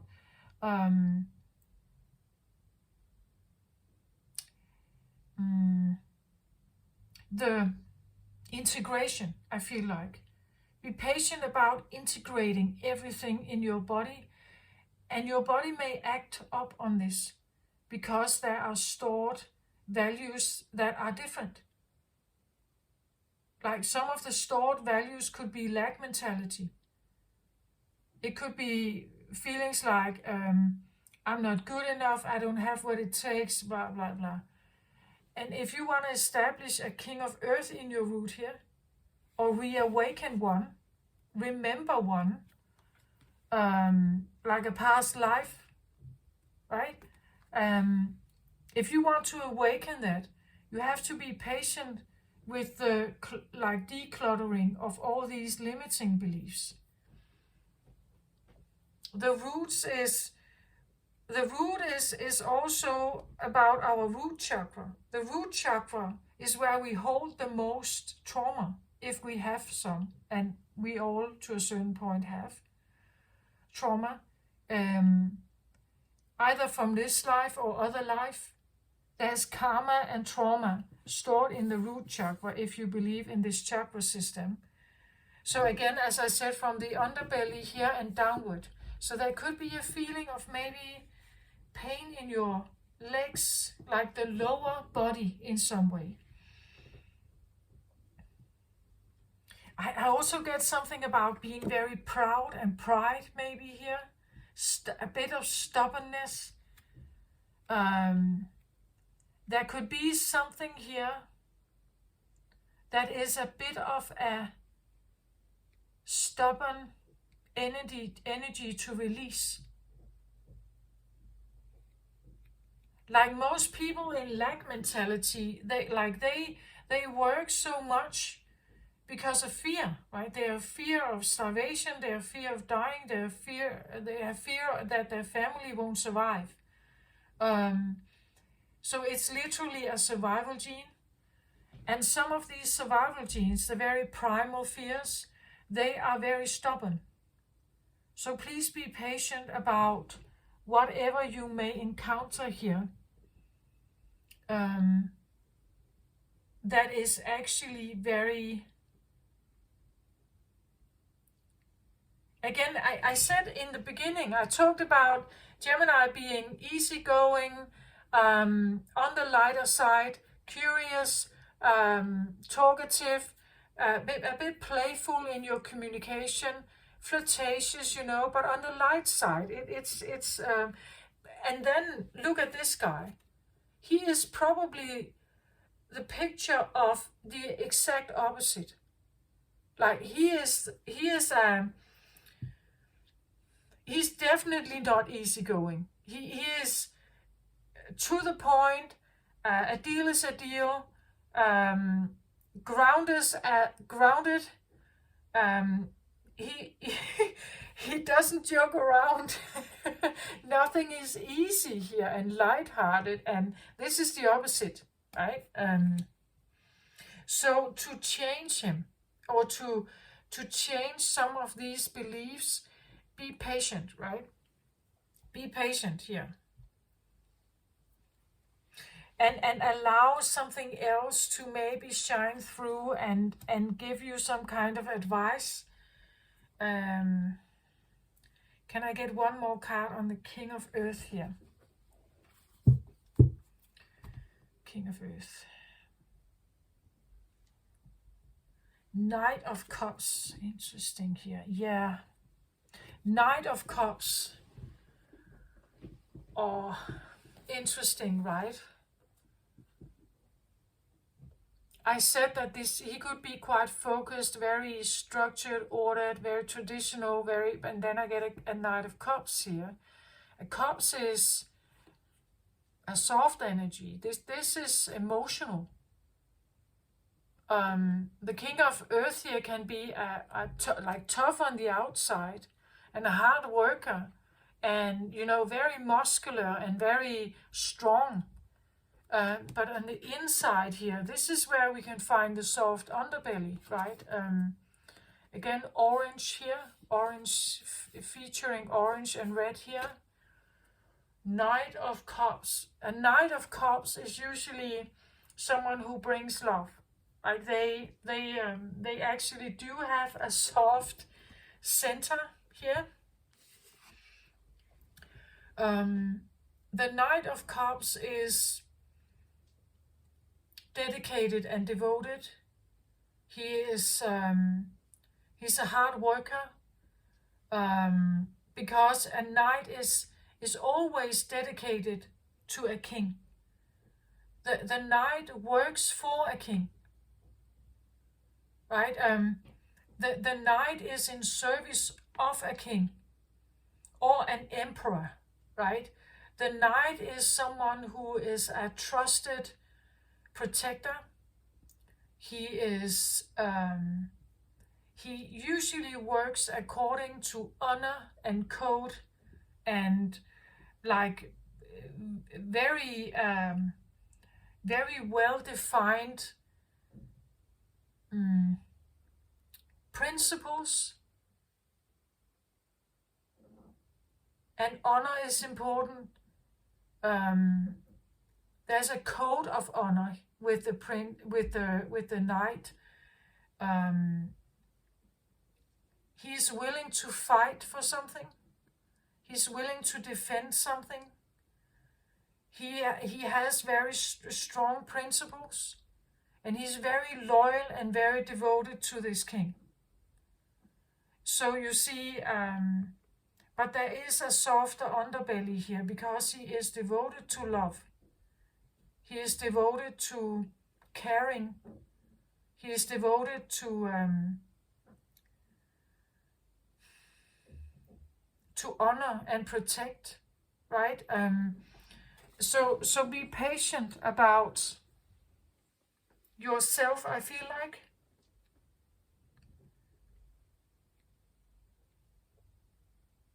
And maybe someone in your life here, because deep down they are actually, many of the things they have done, perhaps, working a lot, many of the things they have done is actually because of this. Like, that is the core of that is the soft underbelly of everything, right? It's because they are involved. It's because they actually care. It's because they do love.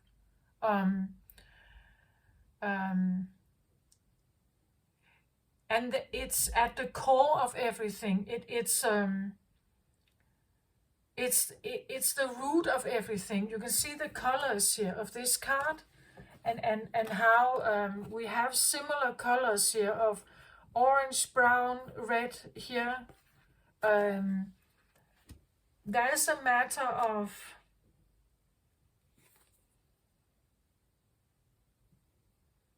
maybe a lot of pride, or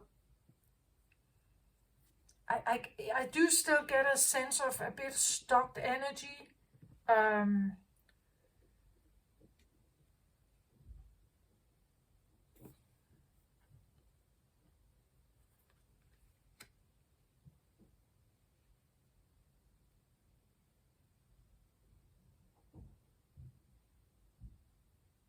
Because deep down there is actually a soft underbelly, I feel like. The knight is a great fighter. He has an armor, and he carries a sword. He is a great fighter. He can defend himself. He will defend and protect and fight for the things he believes in, and for the king he is protecting. So maybe you have like, there could be a sense of, yeah, I feel like something could be playing out in the lower region, where you're protecting yourself, or you have been protecting yourself. Maybe this is what you're figuring out. I said that this lightheartedness and this, which I normally think Geminis do have. They laugh easily, they flirt easily, they are very talkative, but they stay on the lighter side of life, a bit more shallower side of life. But then you have this other twin. And this twin could be more like this. So maybe you have a bit of this inside you as well, right? That is actually very traditional. It's very, is actually devoted to something. Actually does like a bit of structure. Actually does like some of this. And if you actually fell in love with someone, you would defend them, right? You would actually care. You would. So this more lighter side of you is not the entire picture, right? It's not the entire picture, I feel like.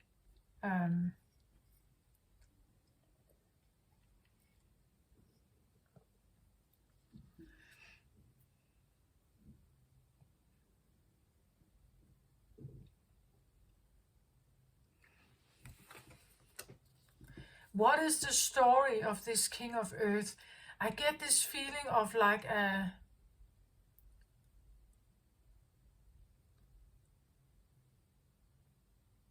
I get a bit of like stuck energy, like pride, someone who doesn't want to show an emotional side or tell the truth about something, protective. He is a king, so he sees himself as strong. And again, maybe, yeah, he has been working a lot. He has, it could be a father, a grandfather, but a bit stoic, like a stoic or prideful. He is the generation where boys don't cry, men don't talk about feelings. So he is a bit, I feel like he's a bit pent up, he holds something in, and he actually has um,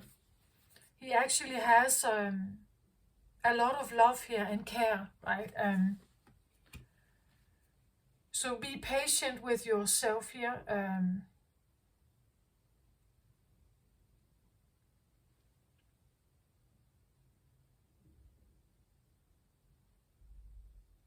What is the story of this guy? Like, why do I get this feeling of with him?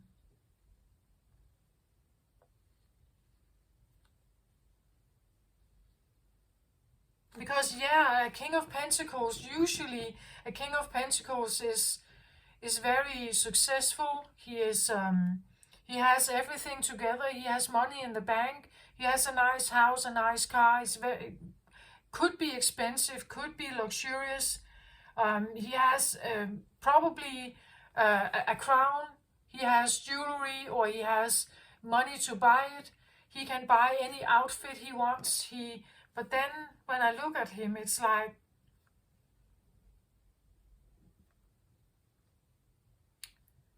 yeah, actually I get a bit sad when I look at him.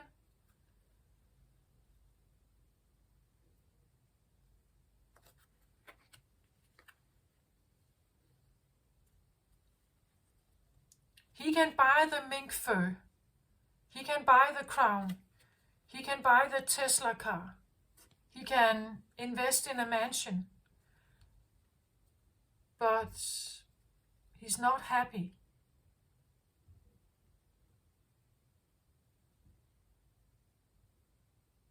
He's actually not happy. I get a bit of a sad feeling to him here. Why do I get this sad feeling? Can I get a card on this, please? Or this, pride pent up, not opening up. He's not speaking his truth here. He's not speaking his truth of how he actually feels. So what is this about? Why is he stoic and prideful?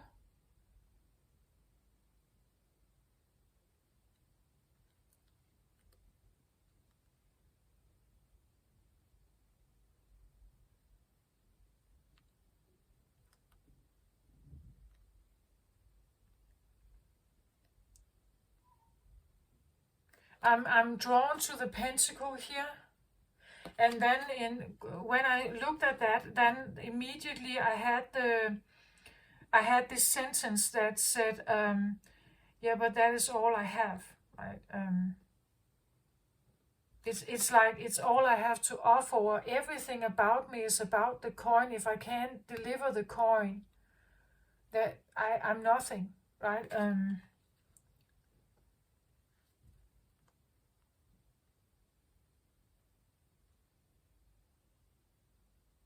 So he feels like there's nothing about his persona that is of worth. It's only his money, right? That his persona is unlikable somehow. That the one he actually is, the one he would be if he could be, is not something likable. The only thing that is of value is the money he can create. Yeah, I get something like that. Let's get a card here.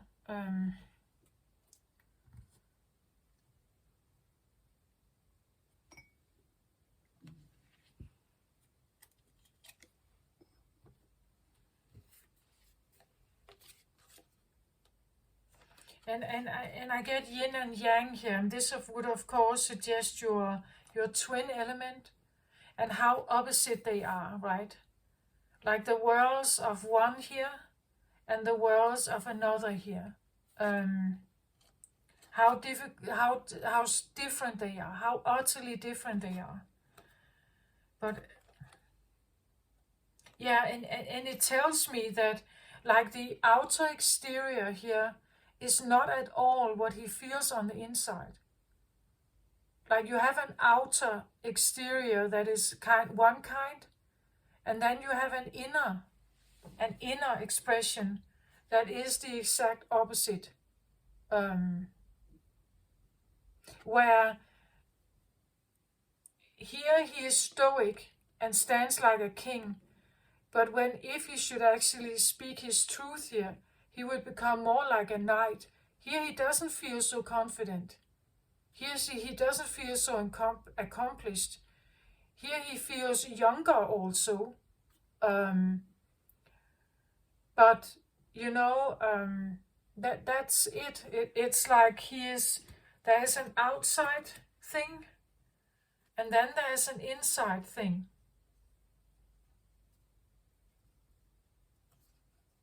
Where he is the exact opposite.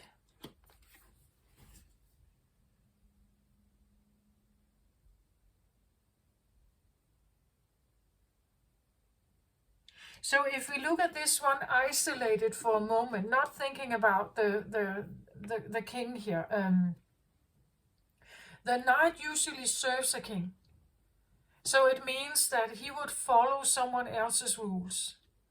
He would not be he would be in charge of protecting and helping and following a certain code, but he would not be the one who makes them. He wouldn't give the orders. He would follow them.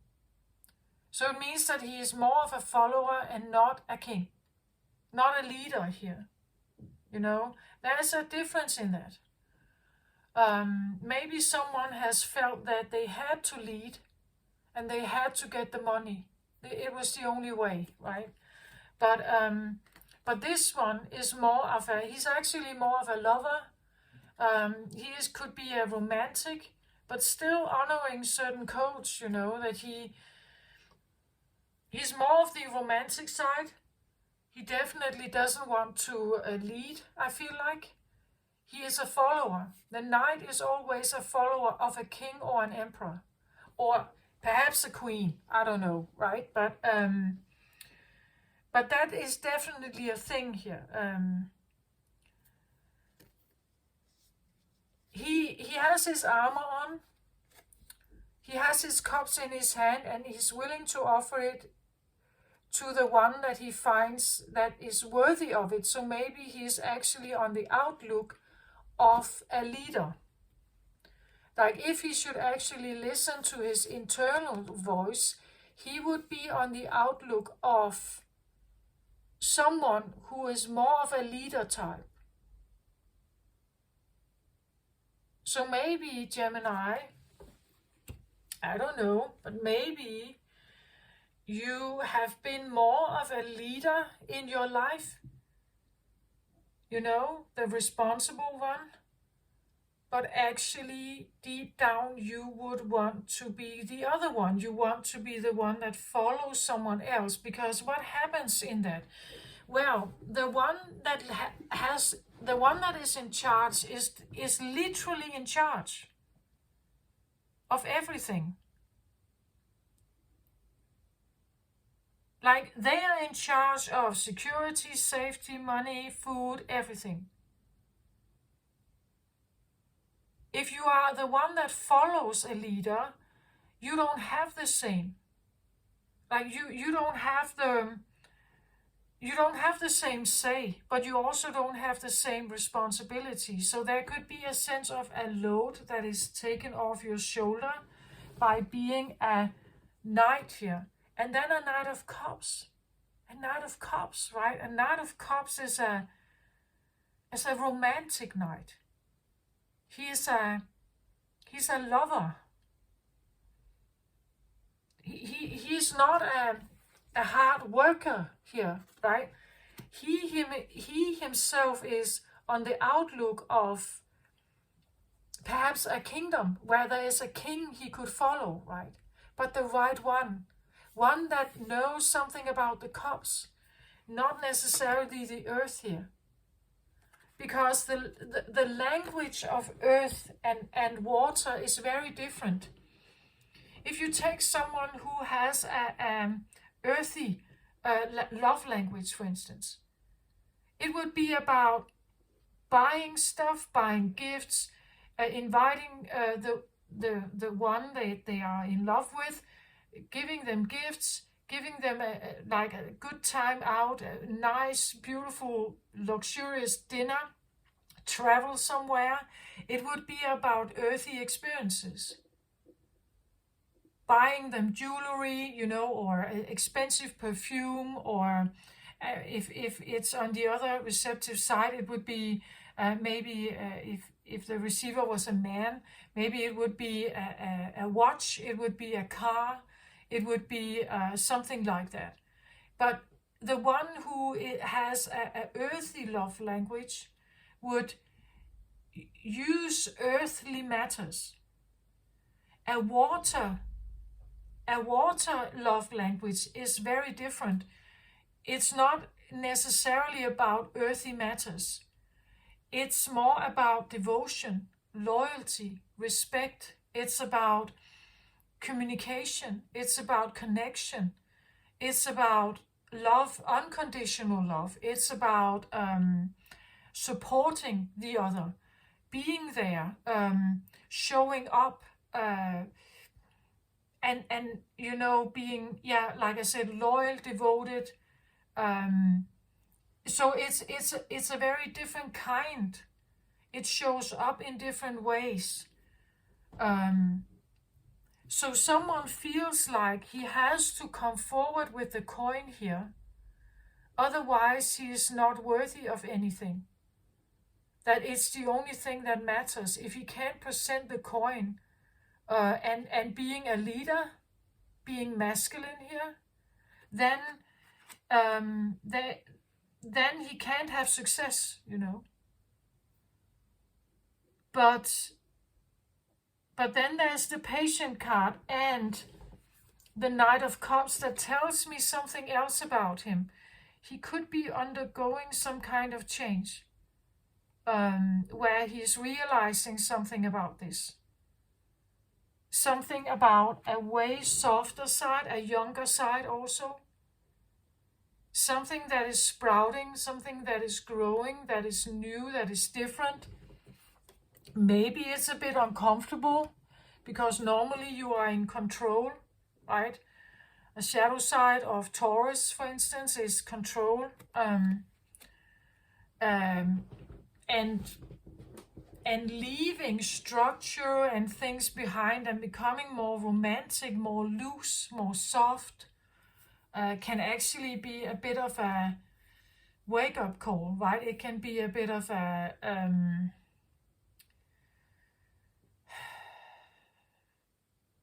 because you have to soften the masculine side then. Become a softer man or woman, but the masculine part of us may need to soften. And I don't think a king of earth doesn't like to be unstable, but he is also not happy here. That is the reason why something, why you want a change. It's because you're not happy here. You're not happy with what is going on here. Maybe you literally have pain in your body. You have problems with your feet, your legs, or something like that.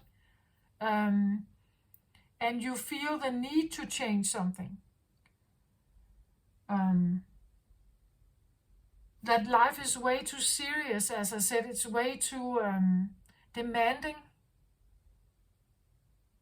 And that because of that, it conforms you, right? You need to conform to it. Life is not conforming to you. You need to conform to it, to the money here. How to make the money, get the money. And become the king, because only as a king you have what women want, perhaps, or what another one wants. Only when you can present this and this status, this image, then you will be attractive, perhaps. Then you will be someone who is regarded as wife or husband material.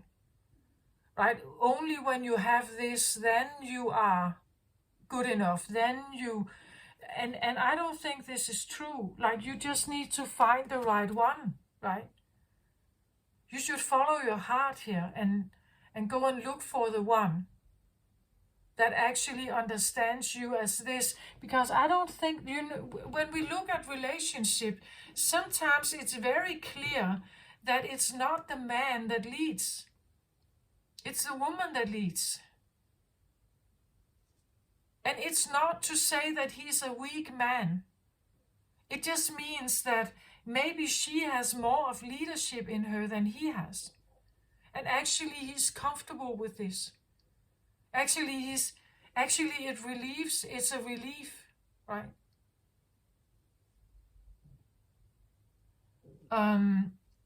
But traditionally, men have been asked to suck it up, be tough, be leaders, and be the ones in charge. But normally, and you are a masculine sign, you are ruled by Mercury, Gemini. But again, you're a twin, like the opposite side of you, or this inner soft underbelly you may have, is maybe something else here, right? Maybe you actually recognize that under some kind of tough exterior here, or that you realize that your bloodline, that the line of people you come from, that they have all been very tough workers here, but they have also been miserable, right? If this is a Taurus energy, Taurus is ruled by Venus, it's actually feminine, needing to become a tough king here. It's not normal for feminine energies to need to toughen up. But if you are if you do have men in your family here who actually have feminine energy, that you come from a bloodline of feminine men who has toughened up, it has made them unhappy. Like, maybe they did get the success, right? But this was hard work. They could have problems with their legs. You could have problems with your legs because you wanted or you needed to show yourself as a leader. And actually, you may be more of a lover, right? You may be way softer. You could be more of a follower. Just take it how it resonates. I'm not saying anything about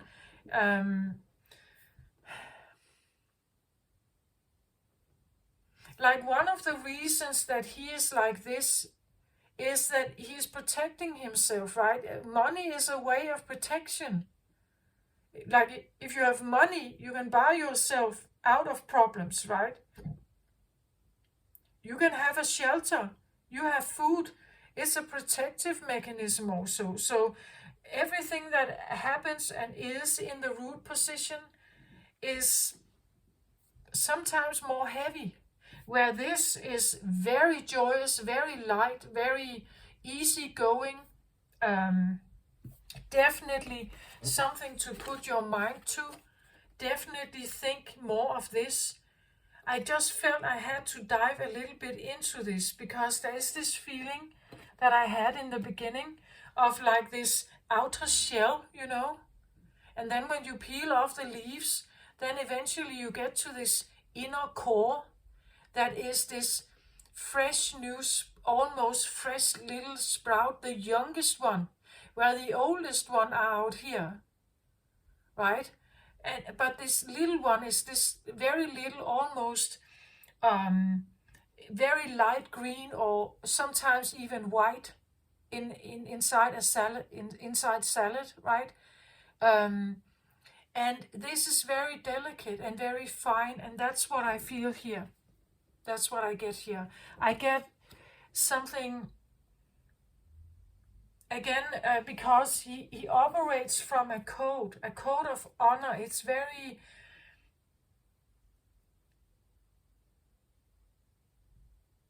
I get romantic. It is it's heartfelt, romantic. It is, but again, he has an armor on, so maybe it's a bit. It would be difficult actually if someone engaged with this one to understand, like if someone engaged with this one, they wouldn't be able to see this. Like it takes bravery for this king to show this one. He is armored, right? It could tell me something about that this king is protecting his heart. But it's a heart of honor, right? It's a heart of, he wants to honor those around him. He wants to honor his family, but a bit protected here. And I think you need to know that, especially if you are literally dealing with another twin, like a physical twin, that this is not an internal thing. But if there is an internal thing going on here, yeah, you can think better thoughts, and I think you should. But then just bear in mind that this guy, this other side of you, or this other person in your life, or maybe this is the bloodline you come from, that you need to be patient with them, right? They may not get you. They may not get what you're going through. They may not understand the change that you have. They may still be grumpy, or stubborn, or stoic. You need to be patient if you have woundings here. Family woundings. The softening of this king's heart may take time.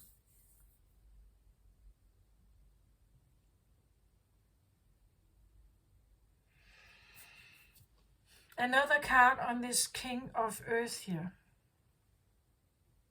I want one more card on him. Even though I don't feel like this is actually the beautiful message, right? But I just feel like this one, like to get to the full spectrum, you need to be patient with this part of yourself if you do have problems here. Ghost dance, yeah. Something is going on here about this actually. This came out, was it in the Aries reading, I think? The ghost stand is about relieving yourself from things that are ghost-like, or that dim your energy, or that saddens your spirit, I want to say, right? It's like dancing with an old ghost, an old grumpy ghost here. And I do feel that. I do feel like if you have people around you that don't get you at the moment, or you can feel it too, especially in your lower body as pain or aches or something, it's because this part of your body is going through something. It's trying to release something, but these are usually the toughest things. Like the root chakra is the toughest area to release. It's the toughest trauma. So be careful or be mindful here. Try to have self-love and be patient. And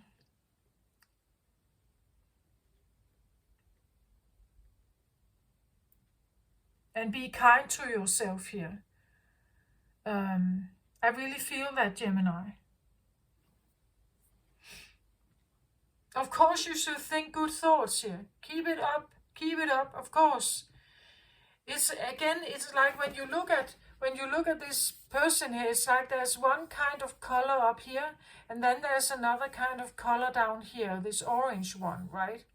Orange. I just feel like up here there could be one sense of feeling, and then you could have a bit of a tighter one, or maybe you have pain in this area, or cramps, or things like that.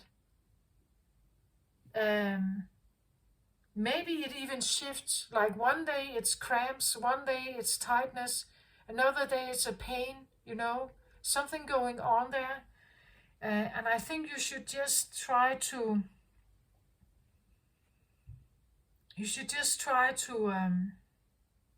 be patient with this.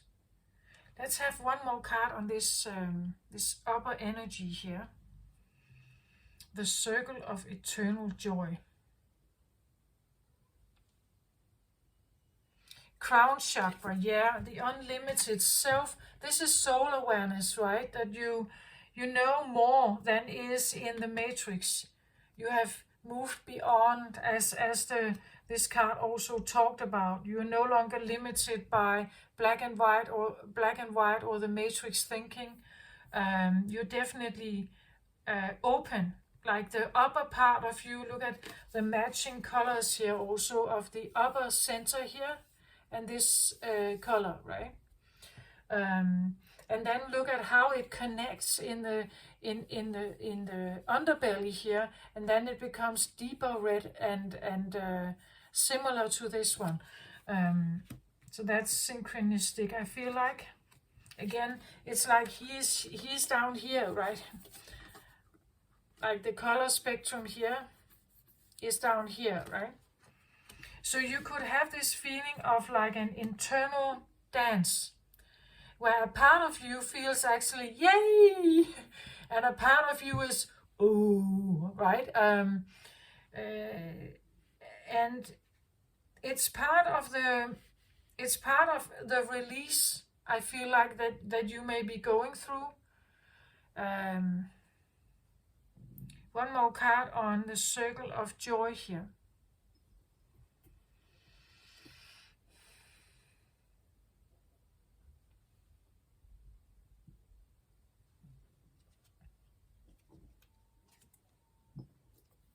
So I get indecision, and this card may not look like a good card, but actually it shows exactly what's going on. It's like there are two portals, right? Or there are two ways to go. You may stand in the middle here and observing them both, right? It's like you have awareness about one of them, but then you also have awareness about the other one, right? And there could be this feeling of, again, the red color talks about root chakra. There could be a feeling of indecision about which one to follow. It's like your soul tells you something here about great awareness, and then there are all these restrictions or these tougher ways of thinking or limitations, and both of them are in your root. This is the tree. Both of them are in your root. You see, it's like you have bodily karma and awareness, and then you have soul awareness. And these two, they are not quite, they don't see eye to eye, these two. This one is unhappy, this one is not. This one is coming in to help make this one see something. Right? Make this one connect with this again. But it's the masculine side of you. The masculine is usually the most stubborn one, right? The Hierophant already knows she's here, right? She already knows this, the feminine part. She is aware. But you could have the feeling that you stand in between two different energies, the yin and yang here, right? That you stand in between. The indecision, well, I don't quite get that. I just get that it's not that you are indecisive. It's just that you are aware. You are aware that there are different energies playing out around you, in you or around you. You could, of course, have a bit, I don't feel that with these cards here. Again, she stands here, right in front of a new portal. So you could say she is in the middle here, looking around, right? Should she stay with this guy? Or should she go towards this cycle of joy and happiness? Well, I don't think it's even a choice. Of course she should go, right?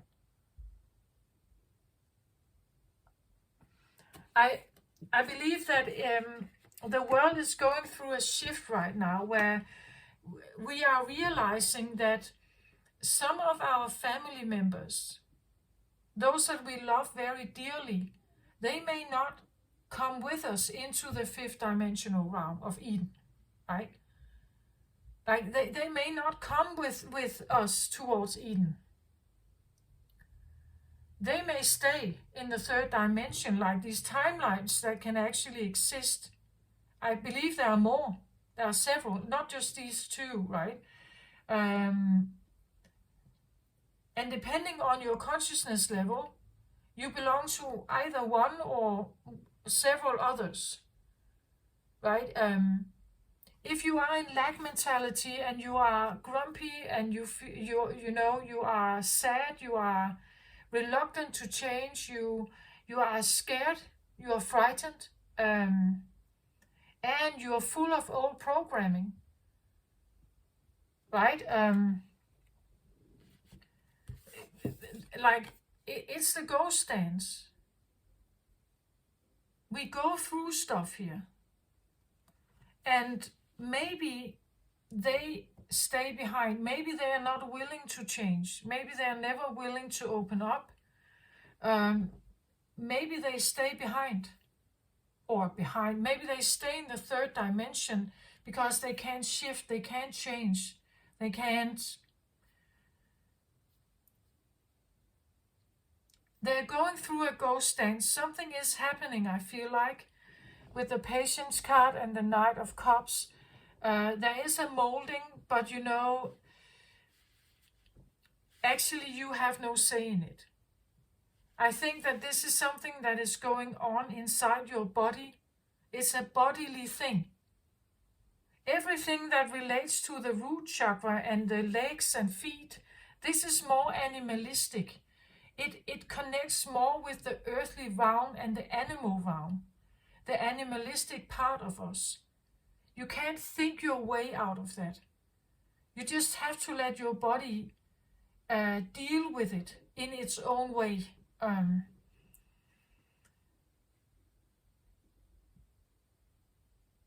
Usually, I wouldn't say that people should have much awareness on this, because it can lower your vibration down to a more of an animalistic state, which is not preferable in the sense of ascension. then you should think more like this, right? Think about love and light and awareness and Eden and flowers and all this beautiful stuff. And not so much about the pain, the suffering, the hurt, the lack, the grief, and all that. But it may come up, like it may show itself. It may come into your awareness. Just don't sit in it, right? Don't stay too long in it. I did say that, was it for Taurus, I think also? Don't sit in it too long. It's just there to be released. Maybe for you to recognize it. But, you know, the animalistic part and the protector part in us is usually that's what it is. It's a protector. It's an ego awareness. Where this one is more of a soul awareness. And let's get one more card on the full spectrum here.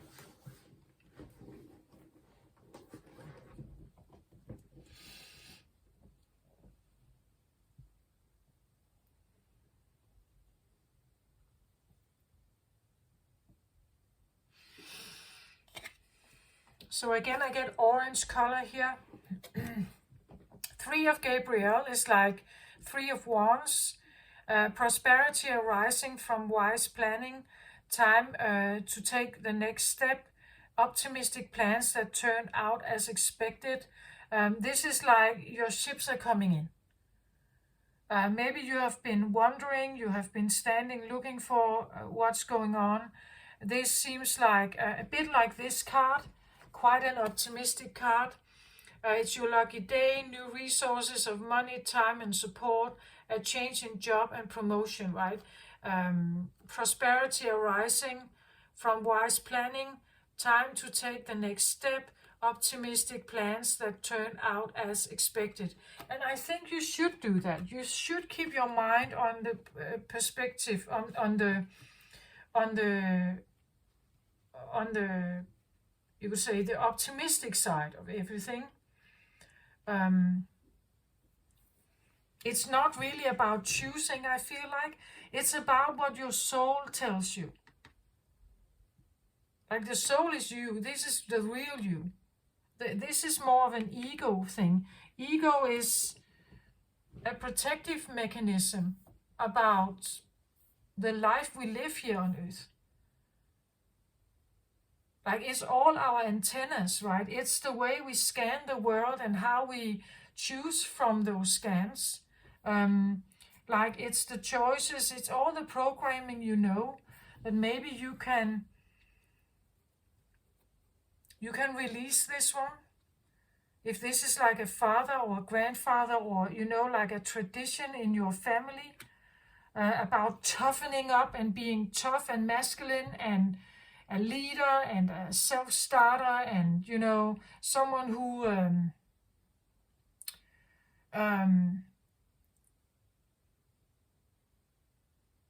he can soften, right?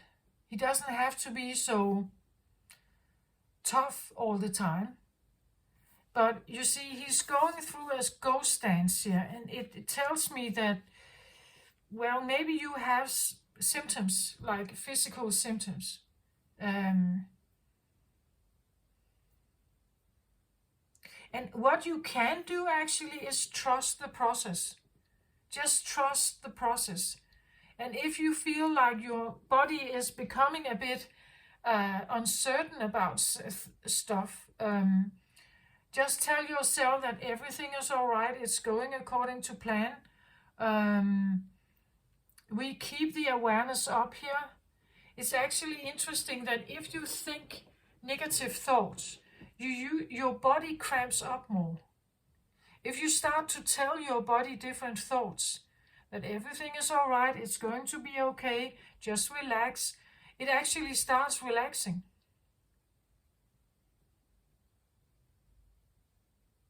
Maybe not right away, but if you keep the story up, he will eventually start to, like the body part of you will start to trust you. The things that are programmed into you, the things you have learned from a very young age about maybe survival or connection or food or, things like that. Primal needs. If you tell your body that it's all right, if you make steps towards Eden, if you make steps towards the beautiful life,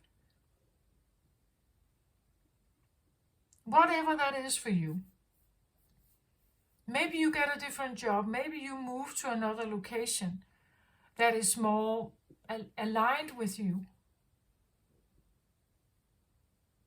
then you could have this change going on because you are you're relaxing more. He can relax more, even though he may not want to, right? Because he's used to fighting like this. But he may be going through like a ghost dance here. The ghost dance is about shedding old skin.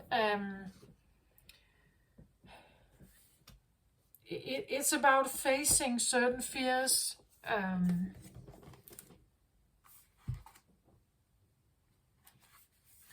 The ghost dance is an American Plains Indians. The ghost dance is the ghost dance of the American Plains Indians united the spirits of the living with those of the ancestors to bring peace to the world. When the ancestors are honored, they bring harmony to us. When we hold them responsible for all that is wrong with us today, they haunt us. Yeah, that is what it is. So you see, if you come from a bloodline here of hard workers, please honor them, right? Please honor them. They have done nothing wrong. They were in the matrix. They grew up with the same kind of guidance as you have had. Maybe even tougher ones, with more punishment and so on, more direction and more punishment. Honor them, honor their hearts, right? Honor that they couldn't be soft.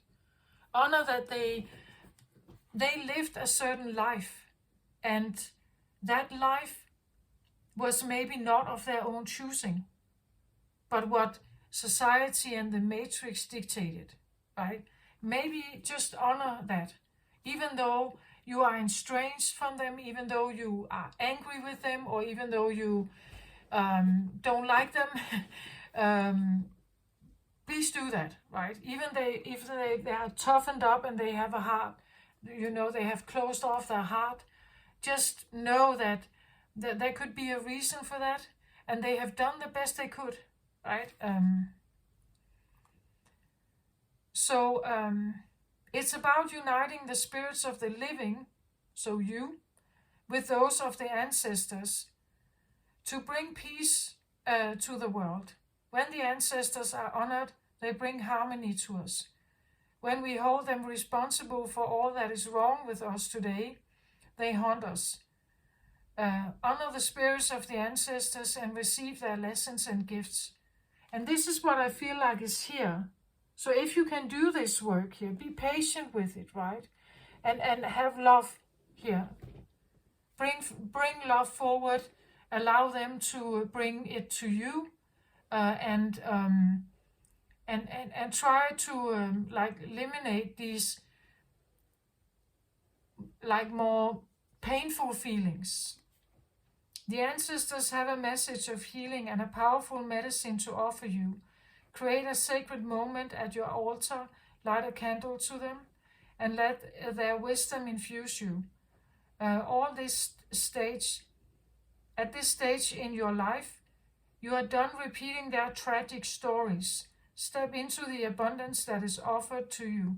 Receive the gifts of those that have come before you and write a new story for your life.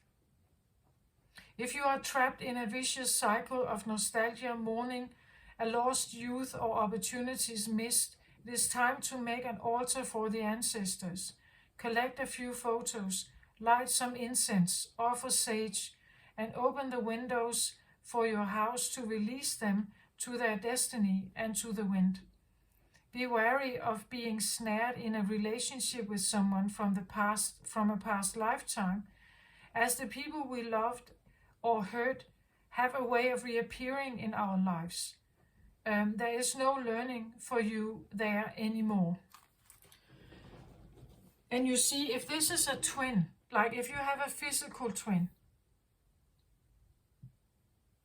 where you feel problems, maybe you even have deceased ancestors on the other side, please just think about this. Like if they can help you, they may have hurt you in this life, but they could help you from the other side. It is a possibility.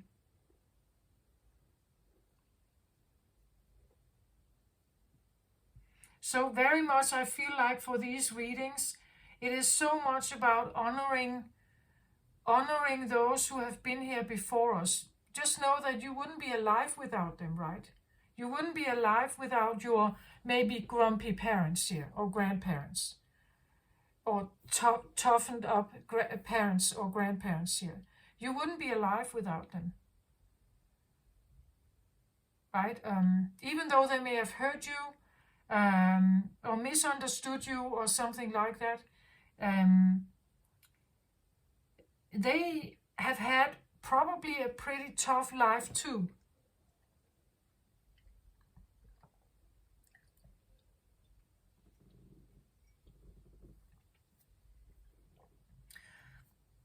We don't really, like, you go 1 or 2 generations back, it was actually pretty physical hard work. Unless you were very wealthy, that you came from a very wealthy line of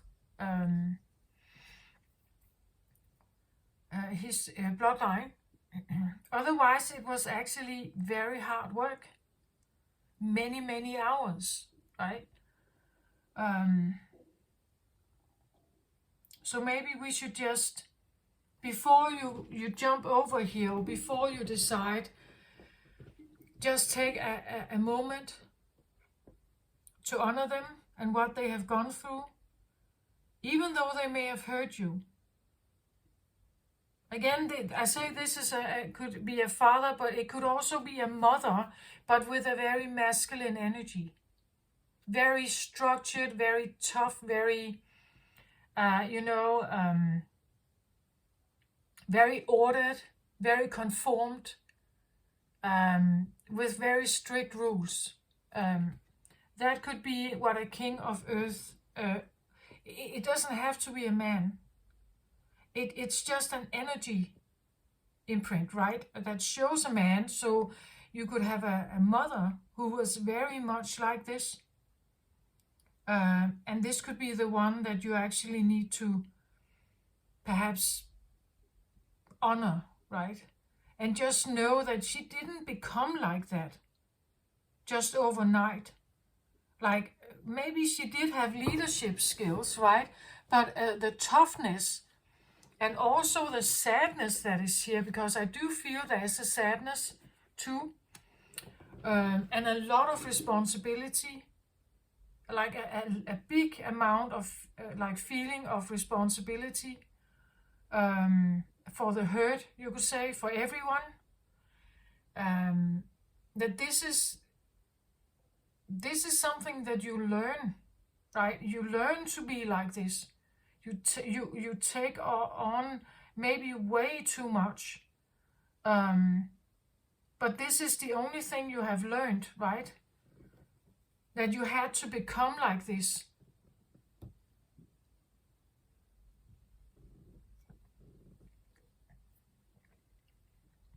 And maybe they were not able to shift that energy. Maybe they were never able to change it. And even though you are trying to hear and releasing yourself from, again, lifetimes, bloodline that has maybe been grieving and tragic and so on, that you don't have to live a life like that. not anymore, right?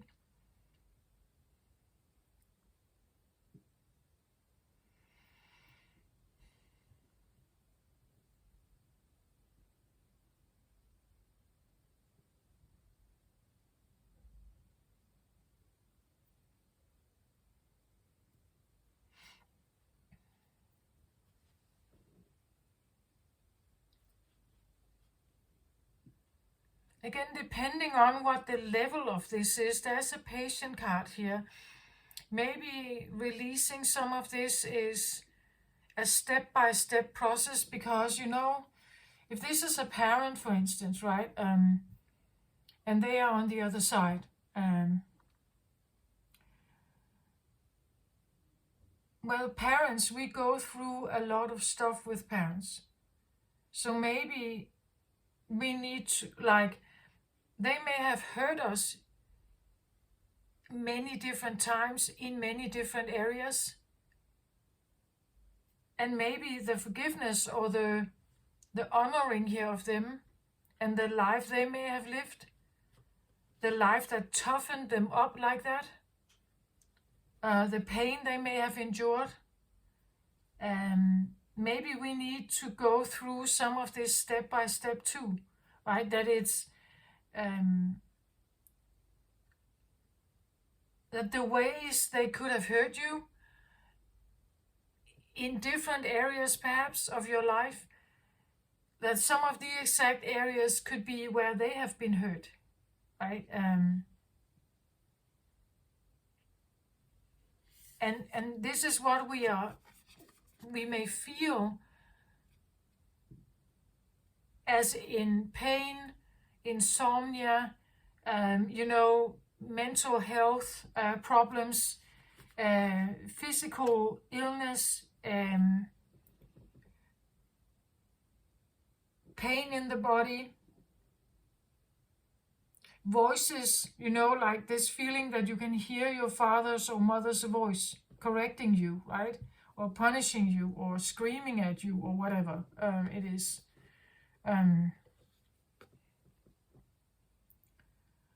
That is the ghost dance.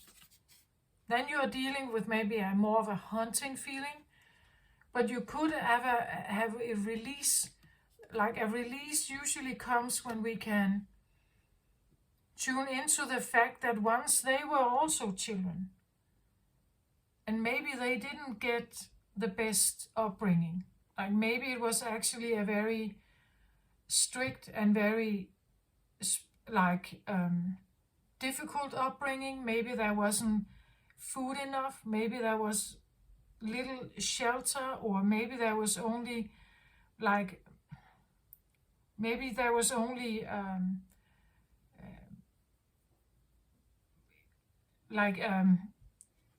food was scarce, warmth was scarce, support was scarce, love was scarce. It was a time of war, perhaps.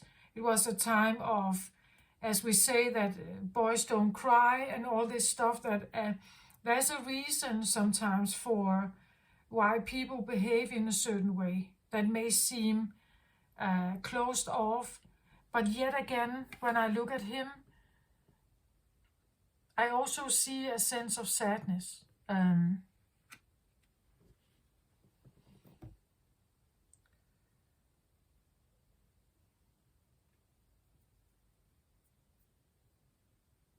So if this is you, Gemini, that you feel a bit conflicted, like there's, should I stay with my family and join the mourning party there, or the club of mourners, or should I go towards this better experience? Do I even deserve it? You know,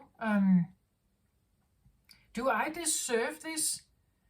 Am I a traitor if I leave, you know, something behind? And I think that you should think more in terms like,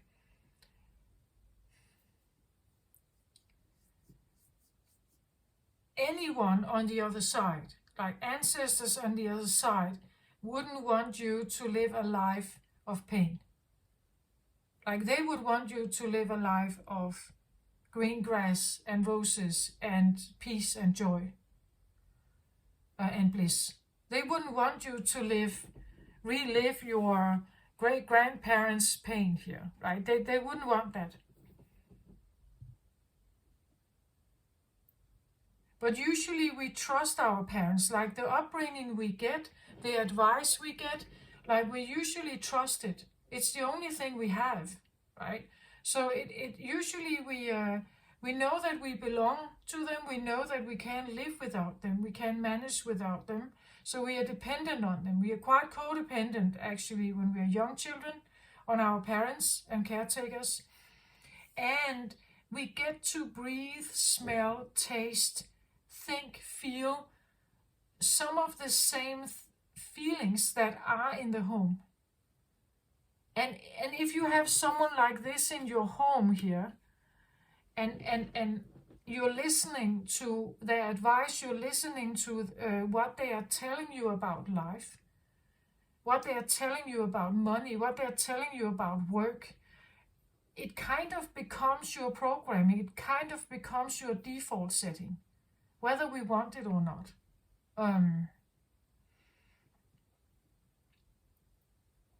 But someone is on the path of changing some of this. You should definitely keep this up, I think. But also allow for a transformation to take place in your lower chakras, not sitting in it too long. It's very much my advice. No matter what comes forth here, what kind of thoughts, don't dive deeper into it, because you can get stuck in it. Like it's so old and so sometimes difficult. It's like a rabbit hole. So you may never get the full answer. But listen and or feel or intuit what this is, and then let some of the emotions pass through you, and then let it go. Then jump into this as quickly as you can again. That's my advice. I got a bit stuck in here, and I can't recommend that. It's not the best choice. So I'm saying that it probably will come up, but just let it pass, and know that it's just there to be released. It's there to be let go of, and then return to this way of thinking here.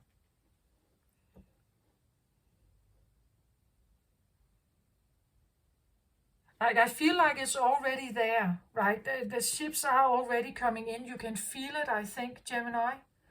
You can feel that something is changing. That something feels maybe a bit lighter. That maybe something feels a bit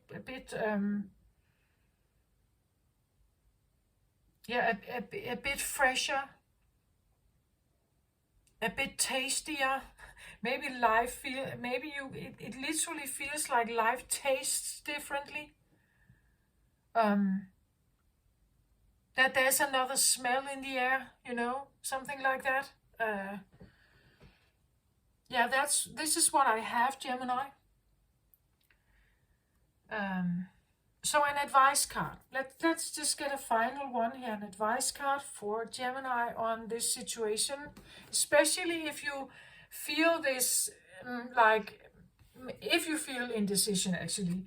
If you feel indecision, please know that it's a phase, right? And if you get to a point where you can actually look at your parents, even if they have been the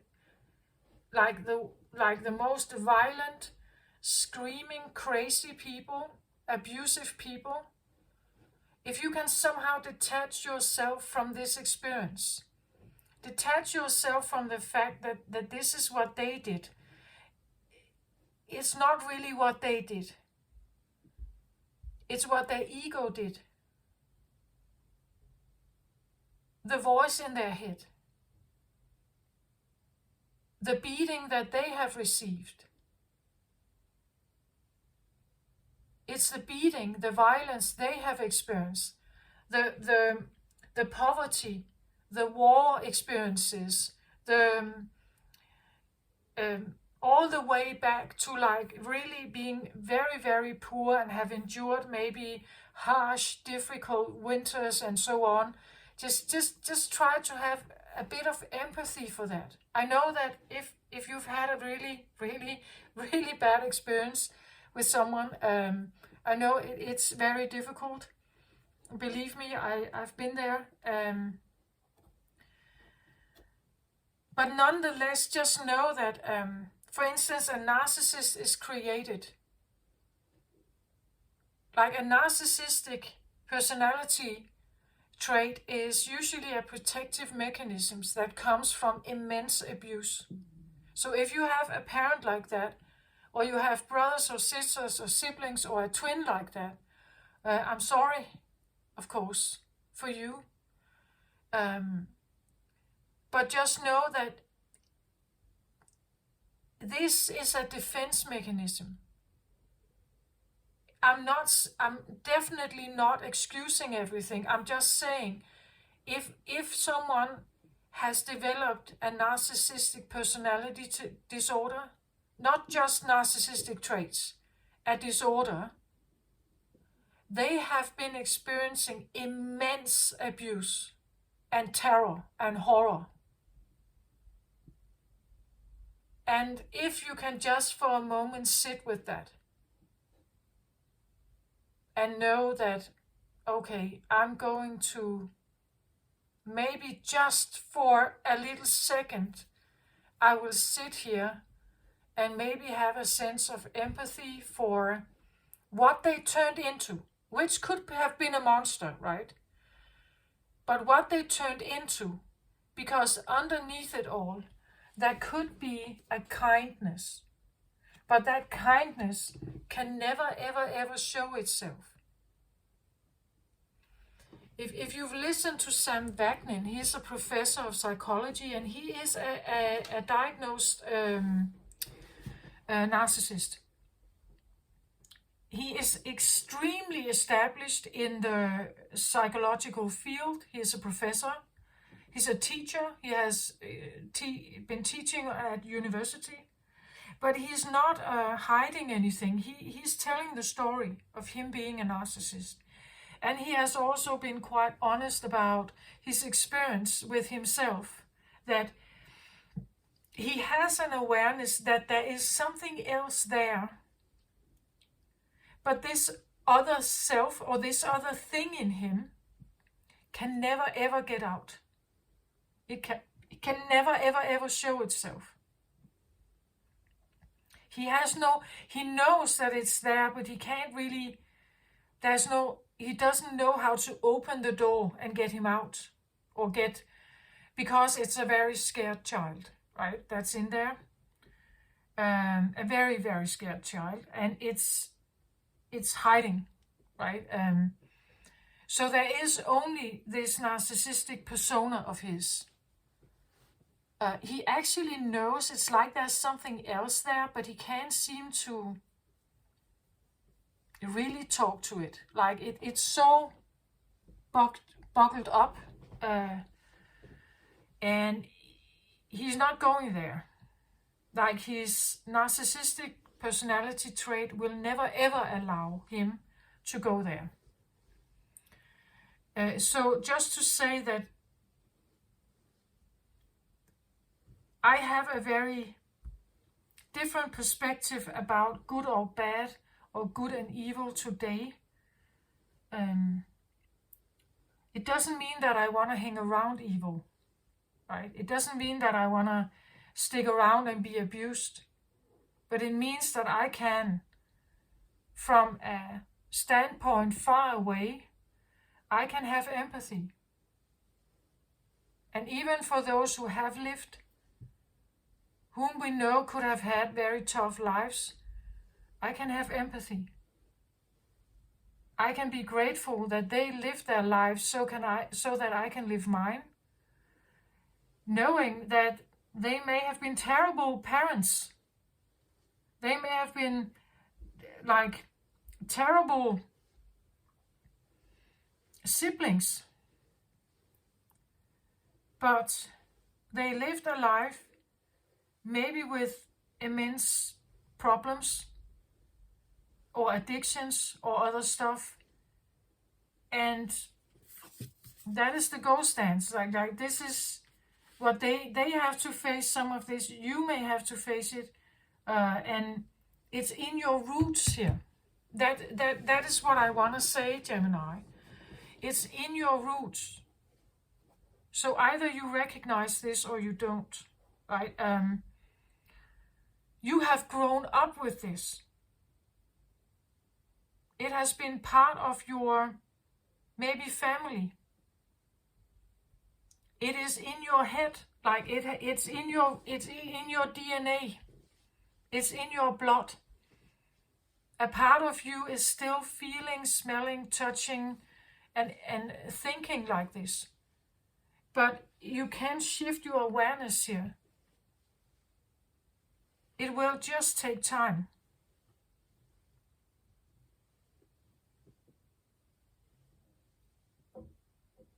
Okay, an advice card. An advice card. Oh, I got that one, didn't I? Was that an advice card? I take another one. An advice card. An advice card here.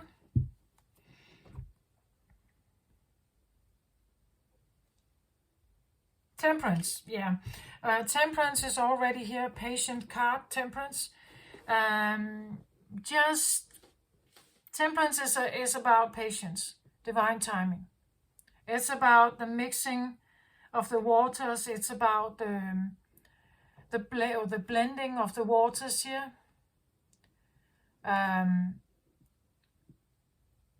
It takes a while. Be patient. Be patient, and just again, if you have feeling like pain in your lower body, for instance, then just rest. I feel like rest those legs if you can, right? Rest them, sit, take a nap, and maybe do less, like make less appointments, make less, join less activity.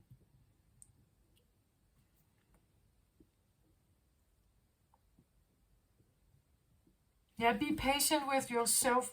Hold the best thoughts you can for yourself. Try to be caring, loving here, for yourself and maybe your ancestors, maybe family members that still live.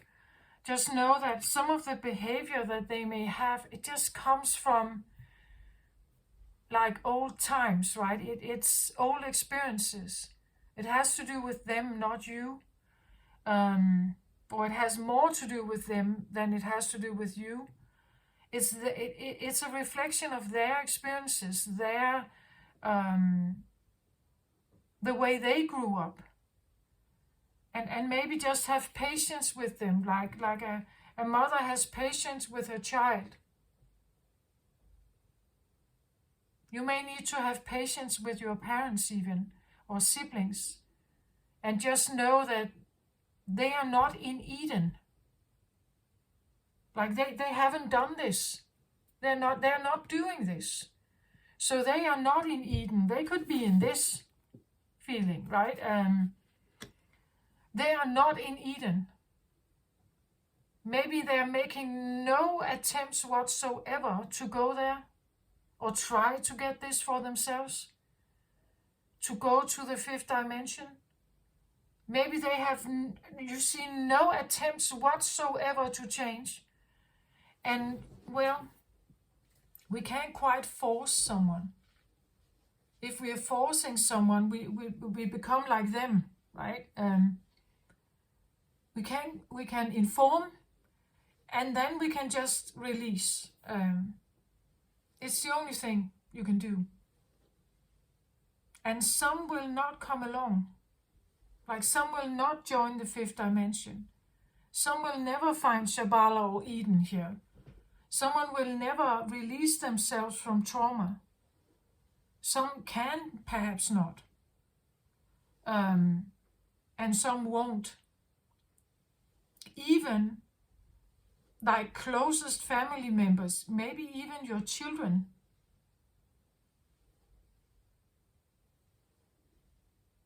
Right? That's the split that's going on right now. That people are feeling that they can't stay where they were, and then at the same time they may feel like traitors if they are leaving, right? Or that they really want to leave, they really want to build this for themselves, this freedom for themselves, but or activating soul purpose here. But at the same time, part of them still feels entangled in very earthly matters, very family matters, and there's shame and guilt and all kinds of stuff going on here that you're working your way through here. That's what this is, right? Just know that if you have parents that still sit in this energy,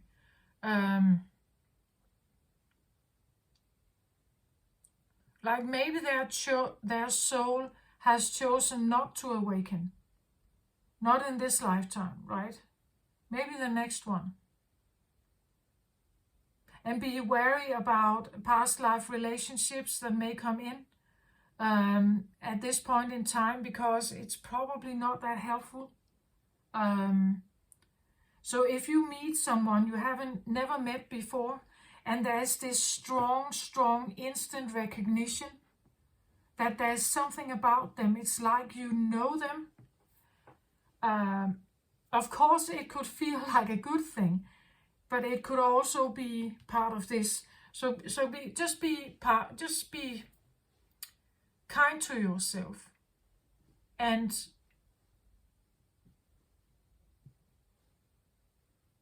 reflect on this empathy thing, right? It has taken me a long time, believe me.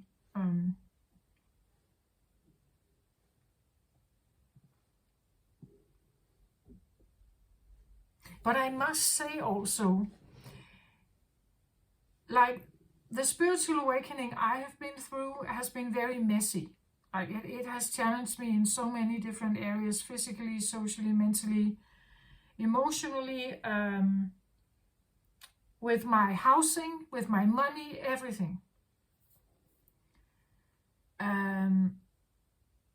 But I also must say that if I had grown up with love and support and everything, would I have been willing then to dive as deep as I've done? Probably not. Like, there has to be a certain amount of trauma, you could say, and it has to become so bad that you want to erupt out of it. But if you don't get the trauma in the lifetime, if you never experience that trauma, you can also never release it.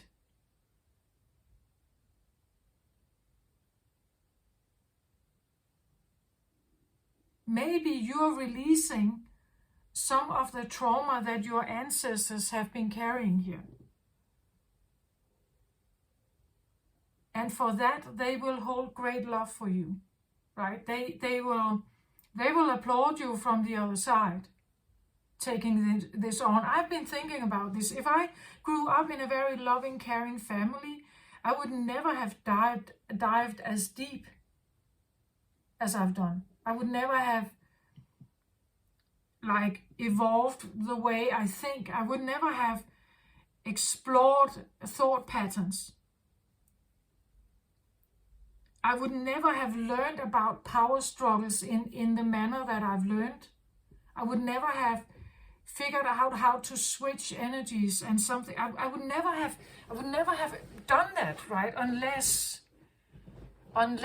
something was missing, unless something was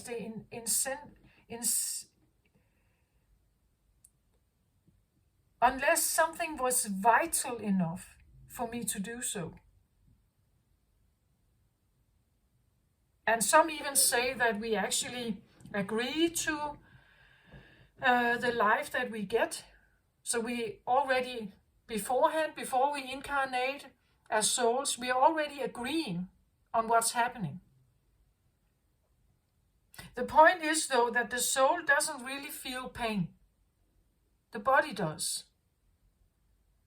And through the mind, the soul can get an awareness of what that is. But the soul doesn't. The soul doesn't feel any pain. It can get an awareness about it through the mind and the body that you have. But it's the body that feels the pain. That's why this is earthy. It's embodied. It's in the body. The spirit itself has no pain. Like it's like this. It has no pain per se. A soul can experience different things through the body. It can learn through the body. But it's the body that has the experience, like it's embodied, right? So it's the body, you could say, that is the densest form. It is the one that carries remembrance of things that even happened in early childhood or even in past lives. This is some of the things that can be difficult to explain. How can someone remember something from a past life? Like, how is that even possible? But it is possible. So, not for everyone. I'm not saying this is for everyone, but for some it is.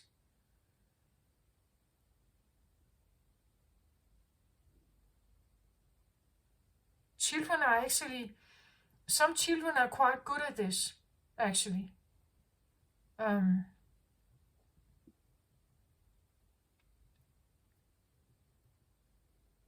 So the advice is to have patience with yourself, conduct as much self-care and self-love as you can, be kind to yourself, be kind to your ancestors here. Remember that the life they have lived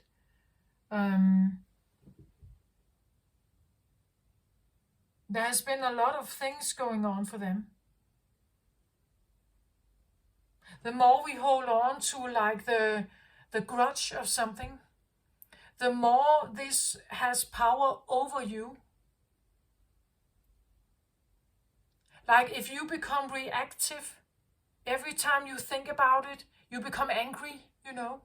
It means that it still has power over you, even if it happened 15, 20, 30, 50 years ago. If you still become reactive, if you still become angry or sad, or you are in pain, or you're crying, or everything, it still has power over you.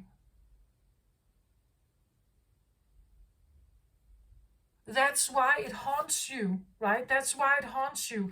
When it no longer has power over you, and this can sometimes be released through compassion and empathy, then it disappears slowly. But please have patience with this process, right? It's going to dim itself if we can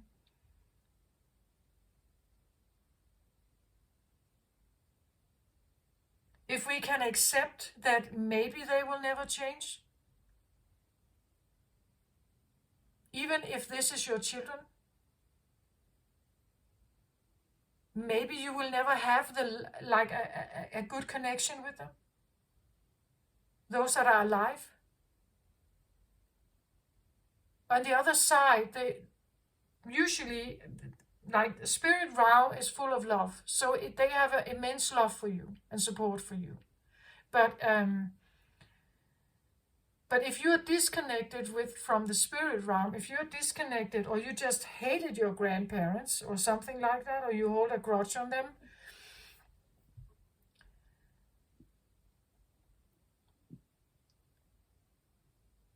then it has power over you. And you need to ask yourself if you want it to have power over you. and how you feel and how your everyday life is, and the new world or the new life you want to create for yourself.